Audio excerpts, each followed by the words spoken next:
Good morning सबैजनालाई।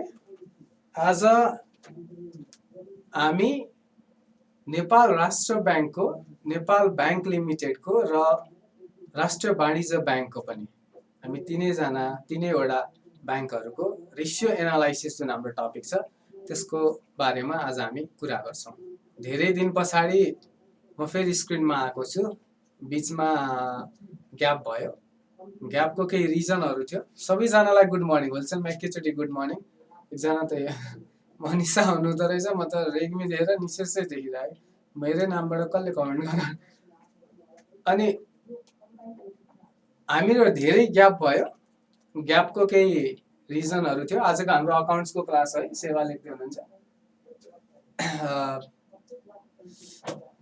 Good morning भन्नुभएको होला उहाँले आफ्नो भाषामा, ठिकै छ, गुड मर्निङ।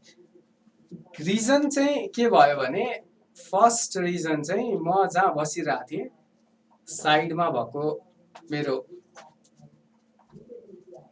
छिमेकी भनौँ न, उहाँलाई कोरोना पोजिटिभ भयो। त्यस कारणले गर्दाखेरि म आफै पनि सेल्फ आइसोलेसनमा बस्नुपर्ने स्थिति थियो र क्लासमा केही डिस्टर्बेन्स आयो। तर सायद अब आजको दिनदेखि चाहिँ हामीले क्लास रेगुलरली कन्टिन्यू गर्छौँ। आजको हाम्रो टपिक जुन अस्ति मैले छोडेको थिएँ रेसियो एनालाइसिस थियो, त्योभन्दा अगाडि हिजोको एक्जामको बारेमा मैले खासै धेरै पेपर त चेक गरेको छैन।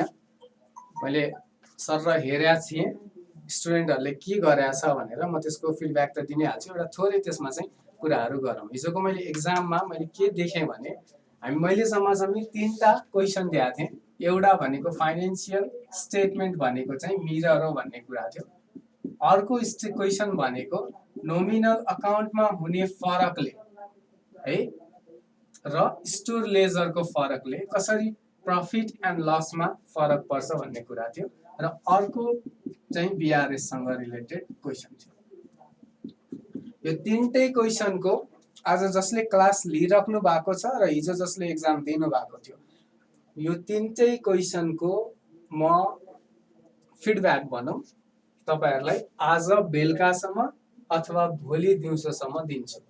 मैले फिडब्याक हामीसँग दुईटा वे हुन्थ्यो फिडब्याकको लागि। एउटा भनेको सिधै सुरुमा नै फिडब्याक दिने एक्जाम सकिने बित्तिकै, र अर्को भनेको स्टुडेन्टले के लेखेको छ र मैले के, अथवा टिचर एज अ टिचर मैले के खोजेको थिएँ, स्टुडेन्टले के लेख्यो र त्यहाँ केमा चाहिँ ग्याप भएको छ त्यो कुरा हेरेर दिने। मैले चाहिँ सेकेन्ड अल्टरनेटिभ, किनकि मैले लिएको यो फर्स्ट एक्जाम भएको कारणले गर्दाखेरि मैले के सोचेको छु भने म एक्जाममा जो एटेन्ड हुनुभएको छ उहाँहरूको पेपर चेक गरेर it doesn't need to be 100% हुनुपर्छ भन्ने छैन, कमसेकम मैले 50 अथवा 30% मिनिमममा पेपर चेक गर्छु। त्यो गरिसके पछाडि त्यसबाट एउटा ब्रिफ आइडिया आउँछ स्टुडेन्टले के गरेछ भन्ने। त्यो भइसके पछाडि चाहिँ अनि मैले फिडब्याक दिन्छु। मलाई एलबीएनपीजीले भन्दै हुनुहुन्छ बी सेफ सर भनेर। अब चाहिँ लगभग सेफ नै हो। मेरो जो छिमेकीलाई पोजिटिभ आएको थियो, फर्चुनेटली उहाँको पनि रिपोर्ट नेगेटिभ आइसक्यो र अब अर्को कुनै त्यस्तो क्लोज कन्ट्याक्टमा भएन भने हामी सेफ नै हुन्छौँ होला सबैजना। तपाईँहरू पनि सेफ नै बस्नुहोस्। मलाई सौगात मैनालीजीले भन्नुहुन्छ सर हजुरको टेलिग्राम छैन भने। मेरो टेलिग्राम चाहिँ मैले बनाएको छु, तर मैले सेयर चाहिँ गरेको छैन। म इफ निड यदि रिक्वेस्ट धेरै आयो भने चाहिँ म टेलिग्राममा गरौँला, त्यसमा कुरा भएन। सर हाम्रो रेसियोको फर्स्ट क्लास हो, सो स्टार्टिङदेखि पढाउनु होला गुरु यादव। ठिकै छ, होइन मैले के भने ग्याप पनि धेरै नै भइसकेको छ। थोरै हामीले अस्ति नै केही पार्टहरू रेसियोको कभर गरिसकेका छौँ, तर आज मैले पढाउँदाखेरि सुरुदेखि नै पढाउँछु। सो मलाई अहिलेको टाइममा हाम्रो मेन कुरा भनेको फिडब्याकको कुरा जुन छ हिजोको एक्जामको लागि, त्यो चाहिँ हामीले त्यही हिसाबले प्लानिङ गरौँ। आज बेलुकासम्म अथवा भोलि दिउँसो अथवा बेलुकासम्म आउँछ। र अर्को कुरा म तपाईँहरूलाई रिक्वेस्टली पर्सनली मैले मोटिभेट गर्ने यो गर्ने भन्दा नि म सिधै कन्टेन्टमा आएर पढाउने खालको नै मान्छे छु, होइन, त्यसो नै गरिरहन्छु। एउटा कुरा म के रिक्वेस्ट चाहिँ गर्छु भने अहिले यहाँनिर चाहिँ यदि तपाईँहरूले एक्जाम दिनुभएको छैन भने मेरो पर्सनल सजेसन हो तपाईँहरूलाई एक्जाम चाहिँ दिनुहोस्। त्यसले मलाई केही फाइदा हुने होइन, मलाई केही फाइनेन्सियल बेनिफिट हुने होइन। मलाई अझ बढी मेरो त टाइम जान्छ, पेपर चेक गर्नु पर्यो, होइन। तर तपाईँहरूलाई के फाइदा हुन्छ भने जस्तो म जुन बेला पढ्थेँ आफू, हामीले स्कुलमा पढ्दाखेरि कलेजमा पढ्दाखेरि जब हामी प्राइभेट कलेजहरूमा पढ्छौँ प्राइभेट स्कुलहरूमा पढ्छौँ हाम्रो त्यहाँनिरको हाम्रो ग्रेड हाम्रो त्यस पछाडिको जुन बोर्ड एक्जामहरूमा हाम्रो पर्सेन्टेज राम्रो हुन्छ कम्पेयर टु सरकारी स्कुलहरू। नो अफेन्स टु सरकारी स्कुल, तर त्यसको एउटा रिजन, धेरैवटा रिजन होला। जस्तो टिचर त्यो किसिमको क्वालिफाइड छैन, टिचरले त्यो लेभलमा पढाउँदैन, डिफ्रेन्ट रिजन होला। तर त्यसमध्येको एउटा मैले देखेको रिजन भनेको रेगुलर एक्जाम हो। यदि तपाईँ रेगुलर एक्जाम दिइराख्नु भएको छ भने भोलि एक्जाममा तपाईँको जब बोर्ड एक्जाम हुन्छ त्यतिखेर यही क्वेसन जुन आज मैले सोधेको अथवा अर्को कुनै सरले सोध्नु भएको क्वेसन नै तपाईँको एक्जाममा आइदियो भने तपाईँहरूले यो एक्जाम रेगुलर दिनुभएको छ भने यही एउटा क्वेसन तपाईँले लगभग 3 देखि 4 चोटिसम्म सल्भ गरिसक्नु भएको छ। यदि प्रोभाइडेड तपाईँसँग टाइम छ भने, तपाईँले अगाडि क्लास लिनु भएको छ भने। त्यसले गर्दाखेरि के फाइदा हुन्छ त भन्दाखेरि यो क्वेसन लेख्ने टेक्निक्स तपाईँले जान्न सक्नुहुन्छ। तपाईँले दुनियाँ धेरैवटा किताब रिफर गर्नु भएको होला, तपाईँले डिफ्रेन्ट तरिकाले पढाउने पढ्ने तपाईँको बानी होला, तर जब लेखिन्छ नि त्यो लेख्दाखेरिको 15-20 मिनट जुन एउटा पर्टिकुलर एउटा क्वेसन सल्भ गर्नलाई लाग्छ त्यो भनेको धेरै नै इम्पोर्टेन्ट हुन्छ। किनकि एक्जामको मेन्टालिटीमा बसेर हामीले गरे हुन्छ। त्यो बेलामा तपाईँलाई कन्क्लुजन कसरी गर्ने, किन टाइमको पनि कन्स्ट्रेन्ट्स छ होइन, त्यो सबै कुराहरू ध्यान दिएर हामीले गरे हुन्छौँ। त्यसैले यो मेरो पर्सनल सजेसन हो तपाईँहरूलाई, सकेसम्म एक्जाम चाहिँ लिइदिनुहोस्। तपाईँहरूलाई लाग्ला अहिले कोर्स नै एक लेभलमा पुगेको छैन, अहिले नै एक्जाम लिएर के गर्ने भन्ने पनि भयो होला कतिजनाले, त्यो पनि तपाईँहरूको क्वेरी गलत होइन। तर मैले योचोटिको एक्जाममा सकेसम्म त्यो पार्टहरूलाई नै कभर गरेँ जुन पार्ट मैले क्लासमा लिइसकेको छु। र त्यो पार्ट कभर गर्दाखेरि इन्जस्टिस भयो, धेरैवटा क्वेसन छुट्यो भन्ने तपाईँहरूलाई लाग्छ भने त्यो पनि मलाई लाग्छ, किन मैले जति पनि क्वेसन दिएको छु त्यो प्रोबेबल क्वेसनहरू नै हो। यो भयो गन्थन मन्थन है। अब सधैँ यसरी नै गन्थन गरेर हुँदैन। अब चाहिँ के गरौँ, लेट्स स्टार्ट हाम्रो टपिक। किनकि म धेरै गफ गर्नु भन्दा नि मलाई टपिकमै आउन मन लाग्छ।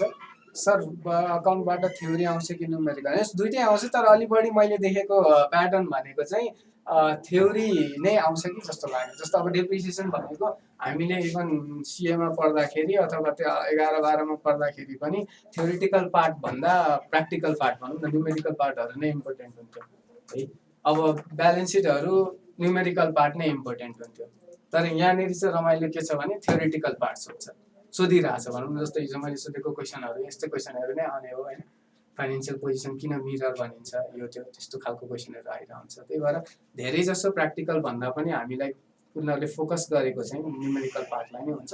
बट त्यसको अर्थ यो होइन कि न्युमेरिकल पार्ट नै सोध्छ, प्र्याक्टिकलबाट पनि सोधिरहेको हुन्छ। जस्तो बिआरएसबाट सोधिरहेको हुन्छ, कहिले काहीँ ट्रायल ब्यालेन्स दिएर ब्यालेन्स सिट बनाउनु अथवा फाइनेन्सियल स्टेटमेन्ट बनाउनु अथवा प्रफिट एन्ड लस ट्रेडिङ र ब्यालेन्स सिट बनाउनु भनेर सोधिरहेको हुन्छ।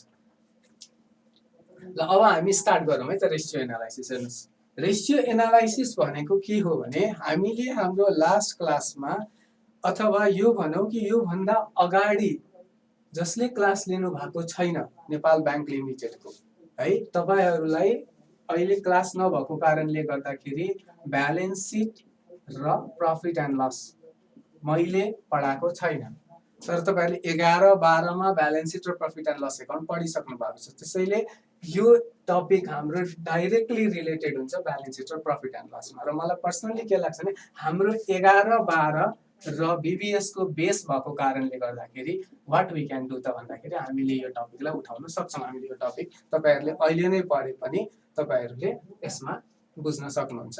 मनिषाजी तपाईँ भर्खर जोइन हुनु भएको हो भने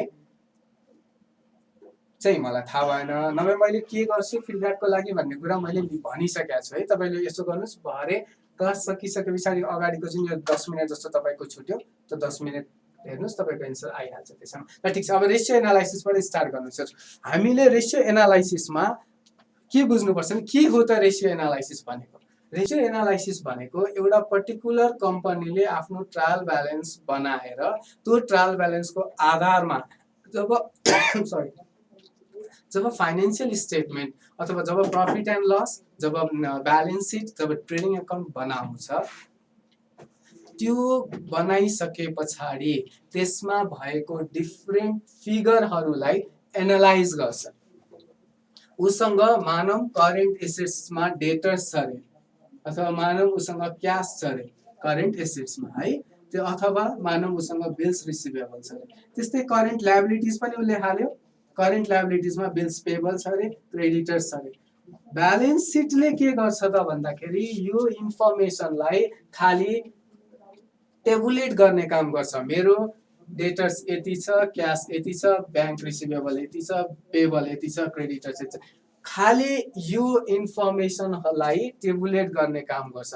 तर यो इन्फर्मेसनलाई टेबुलेट गरिसके पछाडि यसलाई कसरी चाहिँ म्यानिपुलेट गर्न सकिन्छ त यसलाई कसरी चाहिँ हामीले यो पर्टिकुलर फिगरलाई चाहिँ अन्डरस्ट्यान्ड गर्न सक्छौँ भन्ने काम चाहिँ के गर्छ रेसियो एनालाइसिसबाट हामीले गर्न सक्छौँ। र रेसियो एनालाइसिसको मेन एडभान्टेज भनेकै के हो त भन्दाखेरि हाम्रो अर्गनाइजेसनको हाम्रो अर्गनाइजेसनको प्रफिट एन्ड लस एकाउन्टमा र ब्यालेन्स सिटमा दिएको डिफ्रेन्ट फिगरहरू जुन छ त्यो फिगरहरूलाई एनालाइज गर्नु, त्यो फिगरहरूले कस्तो किसिमको ट्रेन्डहरू दिइरहेछ हामीलाई त्यसलाई हेर्नु, त्यसमा हाम्रो करेन्ट रेसियो कति छ, त्यसमा हाम्रो डेब्ट इक्विटी रेसियो कति छ भनेको त्यस्ता डिफ्रेन्ट पारामिटर्सहरू जसले भोलिको दिनमा हामीलाई हेल्प गर्छ त्यस्तो खालको पारामिटर्सहरूलाई स्टडी गर्ने काम रेसियो एनालाइसिसबाट गरिन्छ।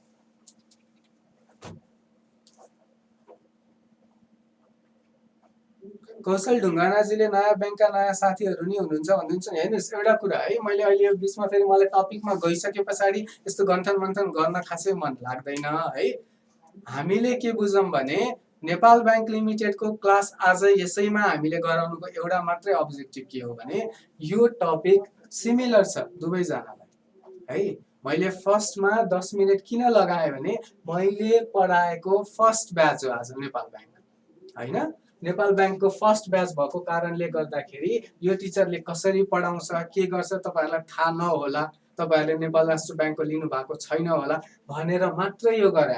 तपाईँहरूले सर क्युएनए भन्नुहुन्थ्यो लास्टमा त्यो त भनिदिनु भएन भन्ने सोचिराख्नु भएको छ भने मैले मेरो नेपाल ब्याङ्कको जुन दिन हाम्रो ओरिएन्टेसन क्लास थियो त्यतिखेर नै भनिसकेको छु यो क्वेरीहरू अहिले नगरौँ, लास्टको 15 मिनट हाम्रो क्वेरिङकै कुराहरू हुन्छ।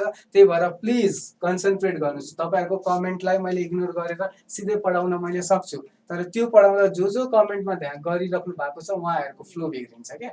तपाईँहरूले बुझ्नुहुन्न, तपाईँहरू यहाँ सबैजना पास गर्नलाई आउनु भएको छ। सो प्लिज मेरो रिक्वेस्ट छ कमेन्ट एउटा पनि अहिले यहाँनिर नआओस्, न म कमेन्ट बन्द गराइदिन्छु र यहाँनिर ध्यान दिनुहोस्। म लास्टमा क्युएनए लिन्छु तपाईँहरूको आजको पढाएको रेसियो एनालाइसिसको र नेपाल राष्ट्र ब्याङ्कको स्टुडेन्टको अगाडिको टपिकको जे जति क्वेरी हुन्छ लास्टमा 15 मिनटमा ल्याउँ। ल लेट्स गो। रेसियो एनालाइसिस भने पछाडि के हुने भयो, ब्यालेन्स सिट र प्रफिट एन्ड लस एकाउन्ट बनाइसके पछाडि डिफ्रेन्ट पारामिटर्सहरू जुन ब्यालेन्स सिट र प्रफिट एन्ड लस एकाउन्टमा हामीले राखेको डिफ्रेन्ट एलिमेन्ट्सहरू जुन डिफ्रेन्ट आइटम्सहरू छ जुन डिस्क्लोज गरेका छौँ त्यस्तो आइटम्सहरूलाई डिफ्रेन्ट पारामिटर्समा एनालाइज गर्ने काम भनेको रेसियो एनालाइसिस हो। त्यो पारामिटरहरू के हुन सक्छ, एउटाको ग्रस प्रफिट कति छ, हाम्रो प्रफिट रेसियो कति छ हैन, त्यस पछाडि करेन्ट रेसियो हाम्रो कति छ, क्विक रेसियो कति छ हाम्रो, अथवा के गर्न सकिन्छ डेब्ट इक्विटी रेसियो हाम्रो कति छ, डेटर्स टर्नओभर रेसियो कति छ भनेको यस्ता डिफ्रेन्ट रेसियोहरूलाई हामीले के गर्छौँ यसमा यो टपिक अन्तर्गत एनालाइज गर्छौँ। अब कुरा के आउँछ सर ठिक छ हामीले रेसियो एनालाइसिसमा डिफ्रेन्ट टपिकहरू डिफ्रेन्ट रेसियोहरू जस्तो मैले करेन्ट रेसियो त निकाल्छु, क्विक रेसियो निकाल्छु, डेब्ट इक्विटी निकाल्नुला, यो निकाल्नु चाहिँ किन त, वाइ यो निकाल्न मैले निकाल्छु केही छैन, मलाई यो निकाल्न मलाई फर्मुला आउँछ, मलाई फर्मुला रटेको छु मैले अथवा मलाई फर्मुला बुझाइदिएको छ कसैले ओहो हैन। अब त्यो जुन भइसके पछाडि यो निकालेको चाहिँ किन त भन्दाखेरि के हुन्छ भने हामीले जहिल्यै पनि काम गर्दाखेरि एउटा पर्टिकुलर काम गरिसके पछाडि त्यसको रिजल्ट जब हेर्छौँ नि त्यो रिजल्ट हेर्दाखेरि हामी बिजनेसमा हुँदाखेरि हाम्रो अघिल्लो वर्षको रिजल्टसँग कम्पेरिजन गर्ने हाम्रो सोच हुन्छ एउटा। अर्को भनेको हाम्रो के हुन्छ, हामी सँगै काम गर्ने जस्तो स्मार्ट एकाडेमी यहाँनिर हामीले गर्दाखेरि हामी सँगै काम गर्ने अर्को कम्पिटिटरले कसरी काम गरिरहेछ, अर्को कम्पिटिटरको के छ त्यो कुराहरूलाई त हेर्नु पर्यो। त्यस्तै कम्पनीहरूले पनि अर्को कम्पनीको चाहिँ पारामिटर्सहरू, अर्को कम्पनीको रेसियोहरू कस्तो छ, अर्को कम्पनी कतिको फाइनेन्सियली साउन्ड छ, अर्को कम्पनीको पैसा कति छ, अर्को कम्पनीसँग पैसाको अभाव छ कि हाम्रै इन्डस्ट्रीमा काम गर्ने अर्को कम्पनीहरू प्रफिटमा छ र हामी घाटामा छौँ कि, त्यस्ता डिफ्रेन्ट पारामिटर्सबाट हामीले कम्पेयर गर्छौँ। त्यो कम्पेयर गर्दाखेरि के युज हुन्छ, रेसियो एनालाइसिस युज हुन्छ। यसमा एउटा मैले इम्पोर्टेन्ट एउटा कन्सेप्ट जोड्न चाहे, मान्नुहोस् मेरो एउटा कम्पनी हो है, एउटा कम्पनी छ XYZ जस्तो XYZ कम्पनीको एउटा XYZ कम्पनी छ अरे र अर्को ABC कम्पनी छ अरे, ठिक छ। XYZ कम्पनीको सेल्स मान्नुस् 100 अरब छ अरे है, र उसको ग्रस प्रफिट मान्नुस् 5 अरब छ, ठिक छ। र अर्को कम्पनी छ अरे जसको सेल्स भनेको 10 करोड छ अरे है, र यसको चाहिँ ग्रस प्रफिट भनेको 5,00,000 छ अरे है। अब यो गर्दाखेरि यिनीहरू दुवैजनाको जीपी रेशियो त सेम आउँछ, यसको पनि जीपी रेशियो सेम आउँछ, यसको पनि सेम आउँछ। अब हेर्नुस्, सेम जीपी रेशियो भए पछाडि यो कम्पनी चाहिँ साउन्ड र यो कम्पनी चाहिँ अनसाउन्ड भन्न मिल्छ कि मिल्दैन? हो, एउटा कुरा के हुन्छ, यो ठुलो कम्पनी हो, यसको सबै टर्नओभरदेखि लिएर सबै कुरा पैसामा यो ठुलो छ, तर यो कम्पनी पनि त आफैमा सानो कम्पनी भए पनि 10 करोडको बिजनेस गरिरहेछ, प्रफिट त उसले पनि त यही रेशियो यो इन्डस्ट्रीमा भएकै हिसाबले कमाइरहेछ नि त। हो, यस्तो खालको जुन कुराहरू छ त्यसलाई हामीले त्यही कुरालाई कम्पेरिजन अथवा त्यही कुरालाई एनालाइज गर्ने काम केले गर्छ, रेशियो एनालाइसिसले गर्छ। अब यहाँ साथीहरू रेशियो एनालाइसिसको डेफिनेसन के, तपाईहरुले अहिले यहाँ क्लासमा डेफिनेसन मैले अहिले जे भने त्यही नै हो रेशियो एनालाइसिसको। हामीले खाली के चाहिँ बुझौँ भने म जब नोट्स दिन्छु त्यसमा अरु कुराहरू कभर भइहाल्छ। रेशियो एनालाइसिस भनेको एउटा फाइनान्शियल स्टेटमेन्ट भनिसके पछाडि त्यो फाइनान्शियल स्टेटमेन्ट भएको डिफ्रेन्ट आइटम्सहरू जति पनि छ त्यो डिफ्रेन्ट आइटम्सहरूलाई चाहिँ हाम्रो बेनिफिटको लागि आफ्नो हिसाबले एनालाइज गर्ने अथवा डिफ्रेन्ट प्यारामिटर्समा डिफ्रेन्ट रेशियो जुन हाम्रो प्री स्ट्यान्डर्ड रेशियोहरू छ त्यसको हिसाबमा एनालाइज गर्ने एउटा कन्सेप्ट हो रेशियो एनालाइसिस भनेको। र त्यसको एडभान्टेजहरू पनि हामीले के गर्यौं, कभर गर्यौं यहाँनिर, ठिक छ। एडभान्टेजेसहरूको के हुने भयो त रेशियो एनालाइसिसको भन्दाखेरि हाम्रो फर्स्ट एडभान्टेज के हो, यसले चाहिँ कम्पनीको प्रफिटेबिलिटी कति छ त्यो एडभान्टेज त्यो चाहिँ आइडेन्टिफाई गर्न हेल्प गर्छ। त्यस्तै म्यानेजरियल डिसिजन मेकिङमा त हेल्प गर्छ हैन। यसमा के हुने भयो त भन्दाखेरि यसले अर्को के गर्छ, म्यानेजरियल डिसिजन मेकिङमा पनि हेल्प गर्छ। अब म्यानेजरियल डिसिजन मेकिङमा चाहिँ कसरी हेल्प गर्छ त भन्दा, मेरो यदि करेन्ट रेशियो मान्नुस् मेरो जीपी रेशियो चाहिँ कति छ अरे 20% छ अरे, अर्को इन्डस्ट्रीको यही इन्डस्ट्रीमा कति छ अरे 15 रेशियो छ अरे। अब मलाई के छ, अथवा 25% छ अरे, यदि मेरो कम्पनीको जीपी रेशियो 20% छ र अर्को जुन कम्पनी छ त्यसको चाहिँ जीपी रेशियो इन्डस्ट्रीमा भएको अरु कम्पनीहरुको चाहिँ 25% छ भने मैले के गर्छु, मेरो सेल्स बढाउने कोसिस गर्छु अथवा मैले मेरो ग्रस प्रफिट बढाउने कोसिस गर्छु। त्यसको लागि के फ्याक्टर्सहरु हुन सक्छ, क्या इन्कमको बढाउने कि अथवा कस्टको कम गर्ने कि डाइरेक्ट कस्टहरु, त्यो सबै कुराहरु एनालाइज गर्छ। त्यसमा म्यानेजरले डिसिजन लिन्छ यो कुरा गरेर चाहिँ हामीले के गर्न सक्छौं त भन्दाखेरि यसमा हाम्रो जीपी रेशियो बढाउन सक्छौं। त्यो पनि एउटा के भयो यसको एडभान्टेज। अर्को बजेटरी कन्ट्रोलमा कस्ट कन्ट्रोलको कुरा अघि मैले गरिहालेँ। त्यस्तै अर्को भनेको इफिसिएन्सीहरु र फोरकास्टिङको कामहरु पनि रेशियो एनालाइसिसले गर्छ। अर्को भनेको अब हेर्नुस्, what are the limitations of ratio analysis. Ratio एनालाइसिसको एडभान्टेजेस हामीले भन्यौं। अब रेशियो एनालाइसिसको लिमिटेशन्स चाहिँ के हो? लिमिटेशन्स भन्दाखेरि हामीले के बुझ्नु पर्यो भने रेशियो एनालाइसिस आफैमा लिमिटेशन छ।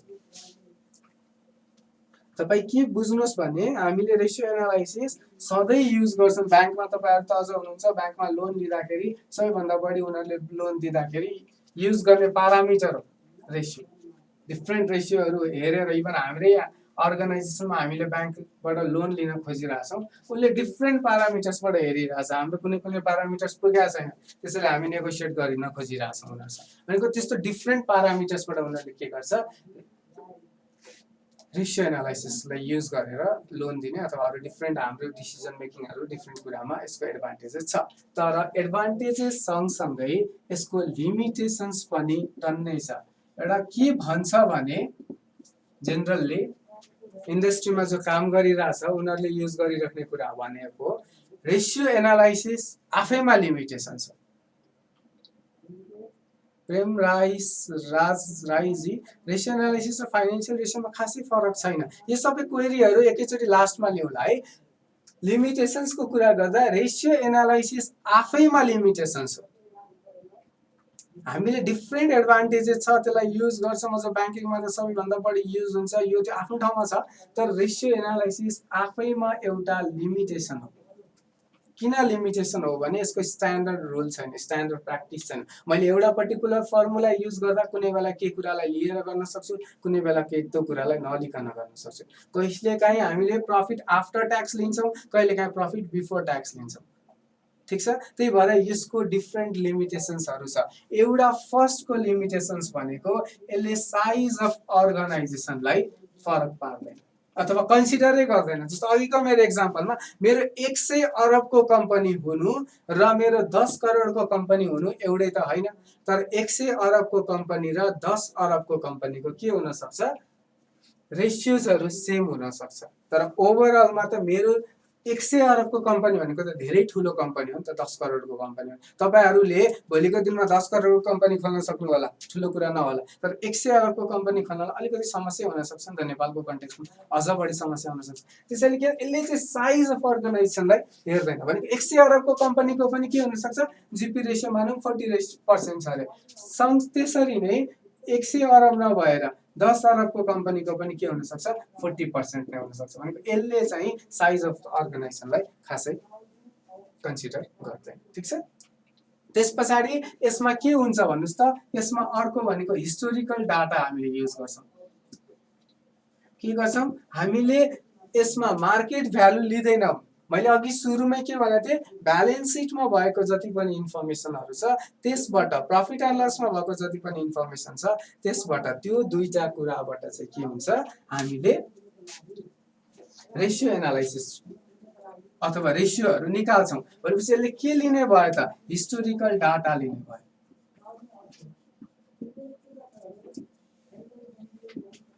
ठिक छ। त्यही भएर हिस्टोरिकल डाटा भएको कारणले गर्दा जति पनि रेसियोहरू निकालिन्छ त्यो भनेको बेस्ड अन अरिजिनल कस्ट भनेको जब हामीले किन्यौँ त्यतिखेरको कस्टलाई मात्रै यसले के गर्ने भयो, बेस बनाउनु भयो। जबकि हाम्रो लागि मेटेरियल भनेको के हो त, हाम्रो लागि मेटेरियल भनेको अथवा अझ बढी यो यसको प्र्याक्टिकल रिलेभेन्स कहिले हुन्थ्यो, यदि फेयर भ्यालु युज गरेको भए, मार्केट भ्यालु युज गरेको भए।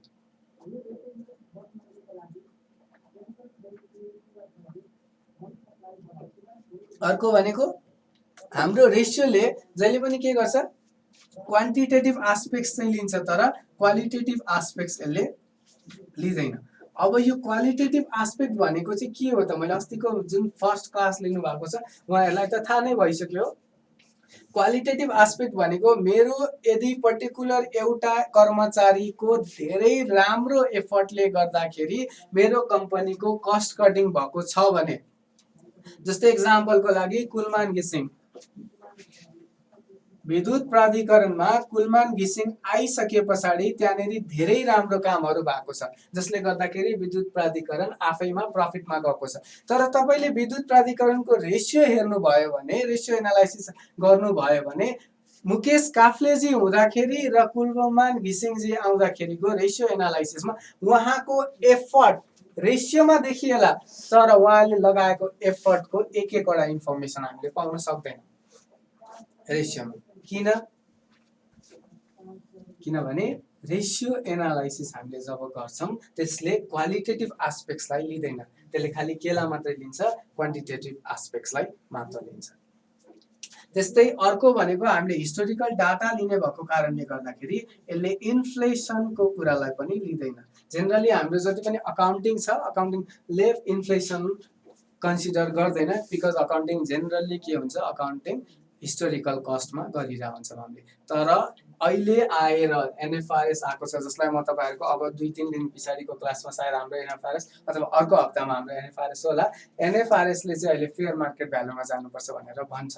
त्यसैले इन्फ्लेसन एनएफआरएसले केही हदसम्म लिन थालेको छ। तर अहिलेसम्म जुन हाम्रो पुरानो अकाउन्टिङ कन्सेप्टहरू थियो त्यसले इन्फ्लेसन भनेको एउटा पर्टिकुलर एसेट्स अथवा एउटा पर्टिकुलर सामान अथवा एउटा पर्टिकुलर करेन्ट एसेट्स होस्, डेट होस्, जेसुकै कुराको पनि इन्फ्लेसनले त्यसलाई कसरी इम्प्याक्ट पार्न सक्छ, पर्चेस गर्दाखेरि अथवा सेल गर्दाखेरि इन्फ्लेसनले कसरी इम्प्याक्ट गर्न सक्छ, त्यो कुरालाई रेसियो एनालाइसिसले लिँदैन। यो भनेको यसको लिमिटेसन छ, ठिक छ। त्यस पछाडि अब अर्को हाम्रो टपिक भनेको यो चाहिँ ratio analysis what are the tools भनेर एउटा छ।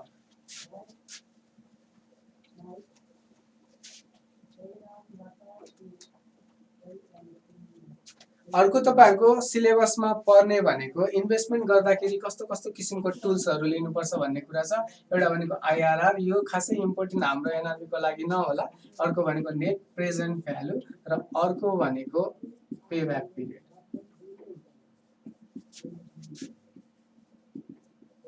ठीक छ,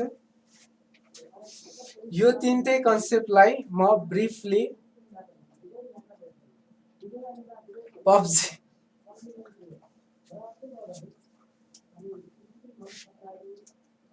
ल यो भनेको टुल्स अफ इन्भेस्टमेन्ट। मैले यदि इन्भेस्टमेन्ट गर्नुपर्ने छ भने मैले पर्टिकुलर प्रोडक्टमा अथवा पर्टिकुलर सेक्युरिटीमा अथवा पर्टिकुलर केही पनि कुरामा इन्भेस्टमेन्ट गर्दाखेरि त्यो इन्भेस्टमेन्ट डिसाइड गर्नको लागि कसरी कसरी गर्न सक्छु भन्ने कुरा हो। मैले एउटा यो टपिकमा भएको कारण आइहाल्ला कि भनेर यो कुरालाई इन्क्लुड गरे हो। म यसको ब्रिफ मात्रै भनिदिन्छु। फर्स्टमा भनेको इन्टरनल रेट अफ रिटर्न भन्छ। इन्टरनल रेट अफ रिटर्न भनेको के हो भने हामीले कुनै पनि कुरा इन्भेस्ट गर्दाखेरि हाम्रो त्यसमा कस्ट हुन्छ, अपर्च्युनिटी कस्ट होस् अथवा कस्ट होस्। जस्तो मानौँ मसँग आजको दिनमा ब्याङ्कमा 50 लाख रुपैयाँ छ अरे, त्यो 50 लाख रुपैयाँलाई मैले यदि 7% मा ब्याज लगाउन सक्छु भने र त्यसले त्यो जुन 7% को मलाई त्यसले रिटर्न दिइरहेछ नि, त्यो त मैले जसरी पनि पाउँछु। अब मलाई अर्को मेरो साथीले आएर के भन्यो भने यो सेक्युरिटीमा लगानी गर अथवा यो अर्को कुनै पनि बोन्डमा अथवा डिभेन्चरमा केहीमा लगानी गर भने मैले त्यो पट्टि अथवा एउटा बिजनेस गरौँ भने त्यस्तो खालको कुराहरू एउटा बिजनेस गर्दा अथवा एउटा बोन्डमा गर्दा अथवा एउटा सेक्युरिटीमा इन्भेस्टमेन्ट गर्दाखेरि मलाई कम से कम मेरो जुन फिक्स डिपोजिट छ अहिलेको यो एक्जाम्पलमा 7.5% हामी मानौँ है, यो 7.5% चाहिँ के हुनुपर्छ, कभर हुनुपर्छ। भनेको आईआरआर भनेको त्यो रेट अफ रिटर्न हो जहाँनेरि मलाई के हुँदैन, न घाटा न नाफाको उसमा मैले यदि पुग्छु। त्यो भन्दा बढी यदि मैले पाउँछु त्यो पर्टिकुलर बिजनेसबाट रिटर्न भने मैले गर्छु, यदि त्यो भन्दा कम पाउँछु भने मैले गर्दिनँ। आईआरआर को फुल फर्म भनेको इन्टरनल रेट अफ रिटर्न है। त्यस पछाडि अर्को भनेको एनपीवी छ, त्यो भनेको नेट प्रेजेन्ट भ्यालु।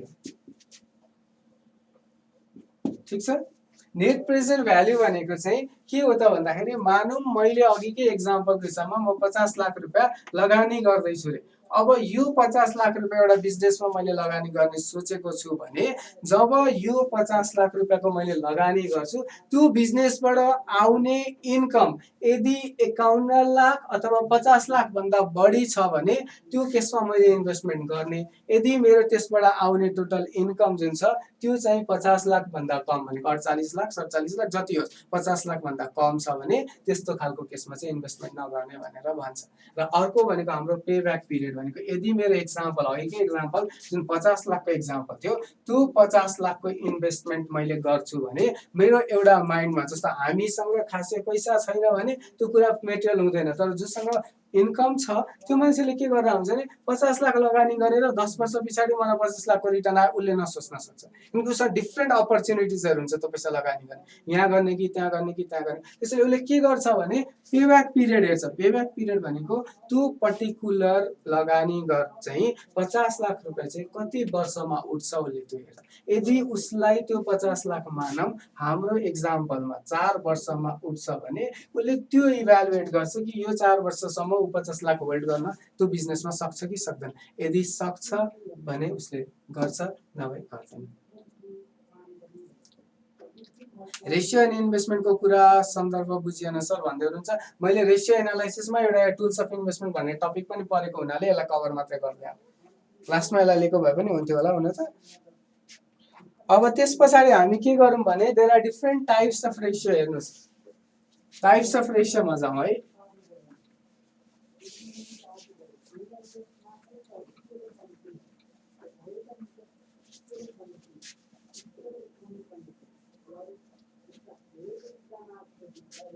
अब हाम्रो अर्को टपिक भनेको के छ, टाइप्स।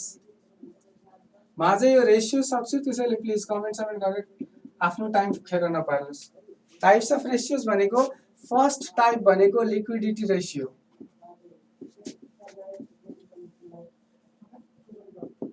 लिक्विडिटी रेशियो भनेको के हो भने यस्तो खालको रेशियो जसले तपाईको सर्ट टर्म लिक्विडिटी पोजिसनलाई ठिक छ। त्यस्तो खालको रेसियो जसले के गर्छ रे त भन्दाखेरि तपाईँको सर्ट टर्म लिक्विडिटी पोजिसनलाई आइडेन्टिफाई गर्ने काम गर्छ। त्यसलाई के भनिन्छ? लिक्विडिटी रेसियो भनेर भनिन्छ। यसलाई अझ सजिलो तरिकाले बुझ्दाखेरि मेरो कम्पनीमा भएको जुन हाम्रो कम्पनीमा क्यास छ, पैसा छ, त्यो सर्ट टर्म नेचरको भनेको 1 वर्ष 2 वर्ष पछाडि आजको दिनमा सर्ट टर्म नेचरमा मेरो कम्पनीमा कति पैसा छ, कति क्यास छ, त्यो कुरालाई अथवा त्यो पोजिसनलाई, क्यासको लिक्विडिटी पोजिसनलाई हेर्ने रेसियो भनेको करेन्ट रेसियो। यसको डिफ्रेन्ट पार्ट टाइप्सहरू हुन्छ करेन्ट रेसियोको। त्यसमध्ये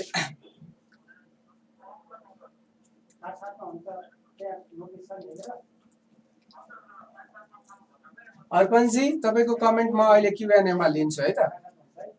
लिक्विडिटी रेसियो भने के हो त भन्दाखेरि यदि हामीले कुनै पनि हाम्रो कम्पनीमा ब्यालेन्स सिट बनाइसके पछाडि मलाई के गर्नुपर्ने छ रे त भन्दाखेरि ब्यालेन्स सिट बनाइसके पछाडि चाहिँ हामीलाई इन्डिभिजुअली चाहिँ त्यो मेरो कम्पनीको सर्ट टर्म क्यास पोजिसन हेर्नुपर्ने छ रे। भनेको 1 वर्षसम्म हाम्रो जति पनि करेन्ट एसेट्स अथवा करेन्ट लायबिलिटिज छ त्यसबाट चाहिँ हामीले के गर्छौं त भन्दाखेरि सर्ट टर्म क्यास पोजिसन चाहिँ हेर्नुपर्ने छ भने त्यो सर्ट टर्म क्यास पोजिसन हेर्नको लागि जुन रेसियोहरू युज गरिन्छ त्यसलाई के भनिन्छ? लिक्विडिटी रेसियो भनिन्छ। यसमा युज हुने रेसियोहरू भनेको एउटा भनेको करेन्ट रेसियो हो र अर्को भनेको क्विक रेसियो। ठीक छ। यसले के गर्छ? यसले भनेको हाम्रो सर्ट टर्म अब्लिगेसन भनेको मैले 1 वर्ष भित्रमा चाहिँ तिर्नुपर्ने पैसाहरू के कति छ, 1 वर्ष भित्रमा तिर्नुपर्ने पैसाहरू मैले तिर्न सक्छु कि सक्दैन, मेरो कम्पनीको सर्ट टर्म लायबिलिटिजहरू भनेको जुन हामीले ब्यालेन्स सिटमा पढाएको करेन्ट लायबिलिटिजहरू चाहिँ मैले तिर्न सक्ने स्थिति मेरो कम्पनीको छ कि छैन भन्ने कुरा चाहिँ यो रेसियोले हेर्नलाई आइडेन्टिफाई गर्छ।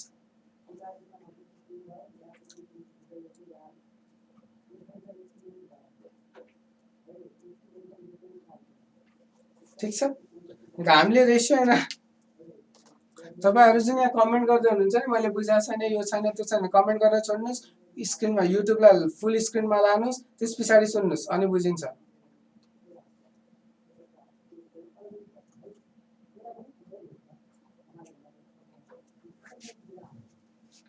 अच्छा ठीक छ। लिक्विडिटी रेसियो भनेको के हुने भयो? हामीले के गर्यौं? सबभन्दा पहिला के गर्यौं? रेशियो एनालाइसिस बुझ्यौं। रेशियो एनालाइसिस बुझेपछि यसको डिफ्रेन्ट टाइप्स हुन्छ। डिफ्रेन्ट टाइपमा यो पुरै रेशियो एनालाइसिसको टपिकलाई डिफ्रेन्ट टाइपमा डिभाइड गरेको हुन्छ। टाइप्स अफ रेशियो के? एउटा भनेको लिक्विडिटी रेशियो, त्यस्तै अरु पनि हुन्छ, मैले यहाँ नाम नलेखेको। एउटा लिभरेज रेशियो भन्छ, अर्कोलाई टर्नओभर रेशियो भन्छ र अर्कोलाई प्रफिटेबिलिटी रेशियो भन्छ। भनेको हाम्रो टोटल रेशियोलाई जम्मा जम्मी 4 भागमा डिभाइड गर्न सकिन्छ। त्यो 4 भाग मध्येको पहिलो रेशियो भनेको लिक्विडिटी रेशियो, जुन रेशियोले हाम्रो कम्पनीमा भएको सर्ट टर्म अब्लिगेसनहरु भनेको करेन्ट लायबिलिटिजहरु 1 वर्ष भित्र अथवा एउटा अपरेटिङ साइकल भित्र तिरिसक्नु पर्ने लायबिलिटिजहरु जति पनि छ त्यो तिर्ने लायबिलिटीलाई तिर्न सक्ने हाम्रो क्षमता छ कि छैन भनेर हेर्ने काम लिक्विडिटी रेशियोले गर्छ। र यो लिक्विडिटी रेशियो 2 पार्टमा डिभाइड गर्न सकिन्छ। एउटालाई करेन्ट रेशियो भनिन्छ र अर्कोलाई क्विक रेशियो भनिन्छ। करेन्ट रेशियोमा हामीले के गर्छौं त भन्दाखेरि करेन्ट एसेट्स भनेको हाम्रो जति पनि करेन्ट एसेट्स छ, करेन्ट रेशियोमा के गर्ने भयौं? हामीले जति पनि मेरो करेन्ट एसेट्स छ त्यसलाई डिभाइड बाइ करेन्ट लायबिलिटिज गर्छौं र यसबाट आउने रिजल्ट भनेको के हुन्छ? करेन्ट रेशियो हुन्छ। भनेको all of my current assets लाई चाहिँ मैले डिभाइड गर्छु करेन्ट लायबिलिटिज। करेन्ट एसेट्स भनेको 1 वर्ष भित्र तिर्नुपर्ने दायित्व जति पनि छ मेरो, सरी 1 वर्ष भित्र आउने मेरो क्याश जति पनि छ त्यसलाई 1 वर्ष भित्र तिर्नुपर्ने दायित्व जुन छ त्यसले म डिभाइड गरेर आउने रेशियोलाई करेन्ट रेशियो भनिन्छ। ठीक छ। त्यसपछि मेरो अर्को रेशियो हो जसलाई क्विक रेशियो भनिन्छ। क्विक रेशियोमा चाहिँ के हुन्छ भने करेन्ट एसेट्स मध्येबाटै पनि इन्भेन्ट्रीलाई हामीले लिदैनौं। करेन्ट लायबिलिटिजमा जे थियो त्यही हो र अर्को प्रिपेड एक्सपेन्सलाई लिदैनौं। यसमा एउटा कुरा के हुन्छ भने तपाईँहरूले 11, 12 अथवा ब्याचलरमा के गर्नु भएको छ, यो पढ्नु त भयो, यो फर्मुला बुझ्नु भएको छ, यसलाई इन्टरप्रेट गर्न सक्नु भएको छ कि छैन हेर्नुहोस्। यो भनेको के हो भने यदि आजको दिनमा गएर आज नै पर्टिकुलर दिनमा मेरो कम्पनीले अपरेसन बन्द गरिदिन्छ, अब म अपरेसन गर्दिनँ, केही पनि गर्दिनँ, म के गर्छु, आजको दिनमा मेरो अपरेसन मैले हल्ट गरिदिएँ। जस्तो कोरोना आयो, कोरोना पछाडि मेरो अपरेसन के भयो, हल्ट भयो भने यदि मेरो कम्पनीको अपरेसन हल्ट हुन्छ, एउटा पनि पर्टिकुलर सामान हामी बेच्दैनौँ भने त्यो केसमा मैले लायबिलिटिज पे गर्न सक्छु कि सक्दिनँ। यो रेसियोले गर्न खोजेको त्यो हो। यसमा मैले के गरिरहेको छु, इन्भेन्ट्री जुन मैले भोलिको दिनमा के गर्छु, बेच्छु, मैले इन्भेन्ट्री पनि लिएको थिएँ, यसमा इन्क्लुडिङ इन्भेन्ट्री थियो भनेको मेरो रेगुलर अपरेसन भइरहेछ। रेगुलर अपरेसन हुँदाखेरि मैले मेरो सर्ट टर्म लायबिलिटिजहरू अब्लिगेसनहरू पे गर्न सक्छु कि सक्दिनँ, करेन्ट रेसियोले बताए। यो रेसियोले चाहिँ के भन्छ भने होइन, रेगुलर अपरेसन भएको छैन भनेको मैले एउटा पनि इन्भेन्ट्री बेच्दिनँ। म बिस्किट कम्पनी हो भने म बिस्किट बेच्दिनँ, 1 रुपियाँ पनि म सेल गर्दिनँ। यदि त्यो गरिनँ भने आजको दिनमा मसँग भएको बाँकी करेन्ट एसेट्स, डेटरबाट उठाउनु पर्ने पैसा, बिल्स रिसिभेबल, क्यासमा भएको पैसा, ब्याङ्कमा भएको पैसा, यो सबै जति पनि हाम्रो बाँकी छ त्यसले मेरो करेन्ट लायबिलिटिज पे गर्न सक्छ कि सक्दैन। ठिक छ, त्यही कुरा चाहिँ हाम्रो केले बताउँछ, क्विक रेसियोले बताउँछ। र अर्को तपाईँहरूको सब MCQ को लागि इम्पोर्टेन्ट हुने भनेको करेन्ट रेसियो जेनरली 2:1 लाई स्ट्यान्डर्ड भन्छ।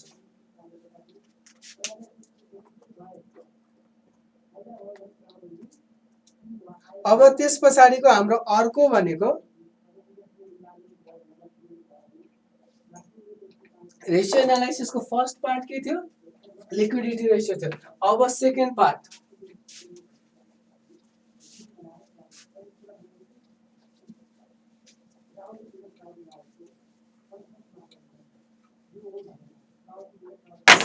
पार्टमा हाम्रो के छ त भन्दाखेरि अर्को रेसियो उठाउँ जसलाई हामी टर्नओभर रेसियो भन्छौँ।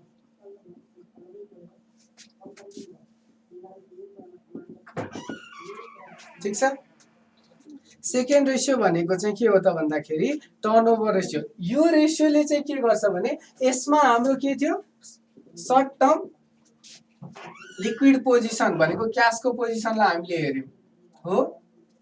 अब मैले यहाँ लेखेको नबुझेन भन्नुहोस् है, म बोलिरहेको छु त्यही भएर बोले हो, नभए लेख्थेँ मात्रै। अर्को हाम्रो सेकेन्ड रेसियो के छ, टर्नओभर रेसियो। यो टर्नओभर रेसियोले चाहिँ के गर्छ भने मेरो कम्पनीमा भएको जति पनि एसेट्सहरू छ नि, त्यो एसेट्सहरू कति इफिसियन्टली मैले युज गरिरहेको छु त्यो हेर्ने काम गर्छ। हाम्रो के भयो, फर्स्टमा हामीले जब ब्यालेन्स सिट बनायौँ अथवा हामीले जब प्रफिट एन्ड लस एकाउन्ट बनायौँ त्यतिखेर त्यहाँनिर एक्सपेन्स इन्कम र यतातिर एसेट्स लायबिलिटिजलाई राख्यौँ। त्यसमध्येको जुन एसेट्सहरू हामीसँग थियो त्यो एसेट्सलाई चाहिँ कतिको इफिसियन्टली हामीले युज गरिरहेछौँ भनेको हामीसँग भएको जति पनि एसेट्सहरू छ त्यो एसेट्सहरू हामीसँग भएको एसेट्सहरूलाई चाहिँ हामीले कति इफिसियन्टली युज गरेका छौँ, जसले गर्दाखेरि मेरो टर्नओभर अथवा मेरो सेल्स चाहिँ बढेको छ। ठिक छ, मेरो रेभिन्यू बढेको छ, त्यो हेर्ने काम के गर्छ, यो रेसियोले गर्छ। भनेको all the assets that I have in my organization, how effectively it has been used so that त्यसको कति कन्ट्रिब्युसन चाहिँ हाम्रो टर्नओभरमा परेको छ, इन्कममा परेको छ, त्यो हेर्ने काम के गर्छ, टर्नओभर रेसियोले गर्छ। यसको पनि डिफ्रेन्ट टाइप्सहरू छ, मैले यहाँनिर कभर गरेको भनेको 4वटा जस्तो छ, 4वटा रेसियो। ठिक छ, यसमा डिफ्रेन्ट रेसियोजहरू हुन्छ। हामीले अहिले यहाँनिर क्लासमा म 4वटा जुन मेरो लागि मलाई लागेको इम्पोर्टेन्ट हुन सक्छ त्यो 4वटा रेसियोलाई मात्रै कभर गर्छ। त्यसको फर्स्ट रेसियो भनेको एसेट्स टर्नओभर रेसियो अथवा सुरुमा लियौँ इन्भेन्ट्री टर्नओभर रेसियो।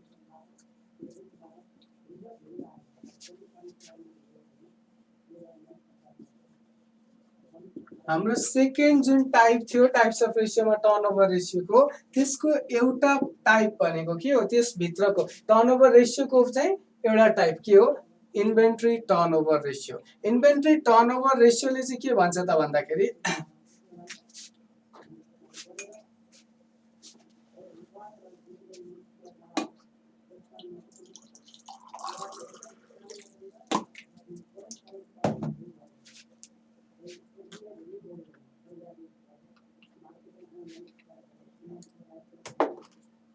है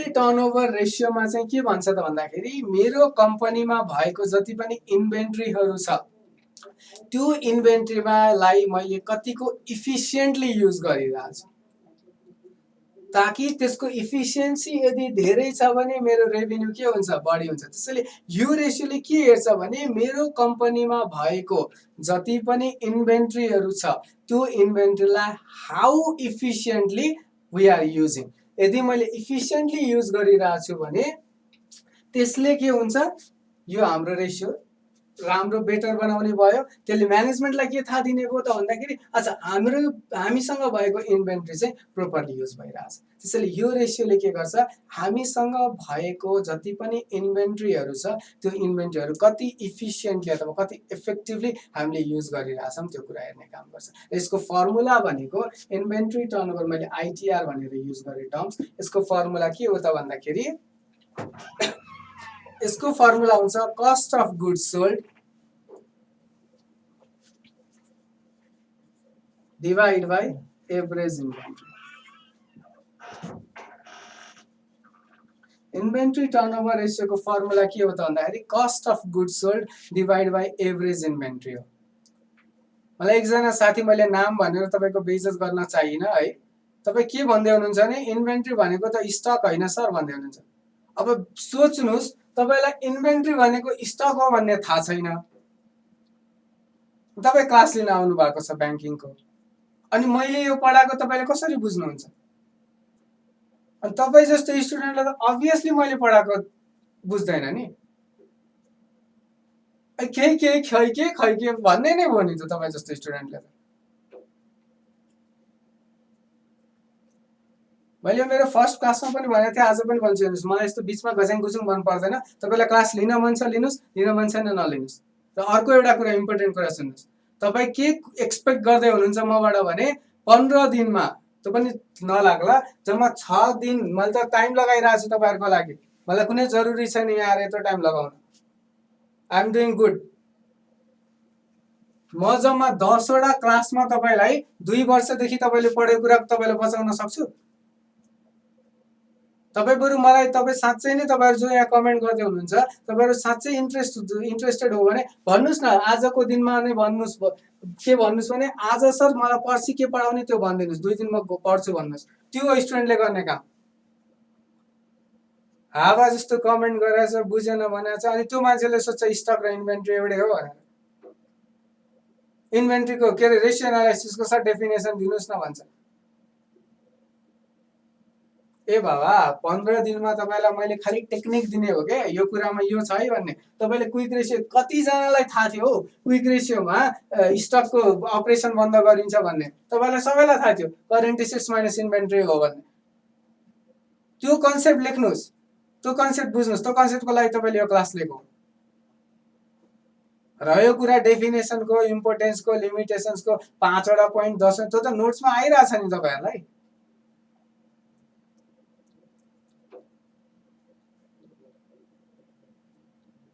प्राञ्जलजी, तपाईँको कमेन्ट मैले अघिदेखि विचार गरिरहेको छु, मैले नाम भन्न मन लाग्दैन यसरी गाली गर्दा होइन। तपाईँ के बुझ्नुहोस् भने नि, तपाईँले यदि मेरो फर्स्टदेखि बुझिराख्नु भएको थियो, क्लास लिइराख्नु भएको छ र त्यो पनि यो बुझ्नु भएन भने तपाईँबाट केही हुन सक्दैन, पार लाग्दैन।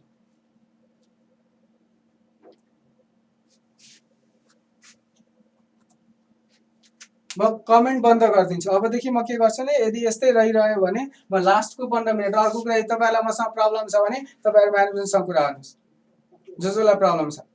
र अर्कोदेखि के गर्नुहोस् भने भोलिदेखि क्लास नलिनुहोस्, मेरो क्लास नलिनुहोस्, अर्को कुनै अल्टरनेटिभ क्लास जोसँग छ त्योसँग लिनुहोस्।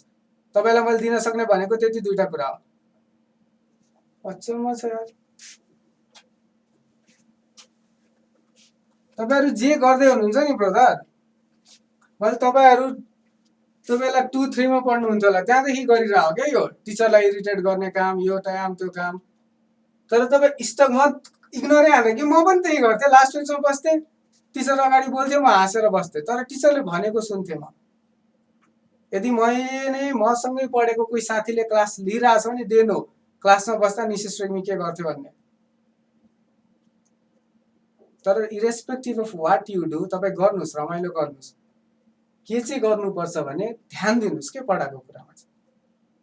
मलाई पढाउने टिचरहरूले अहिले पनि भन्छ हो मलाई गर्ने हो नि, अब यो पछि काम गर्न थालेपछि पाइँदैन यस्तो गर्न प्रब्लम भएन कि, तर तपाईँहरूको के फ्लो नटुटोस् के।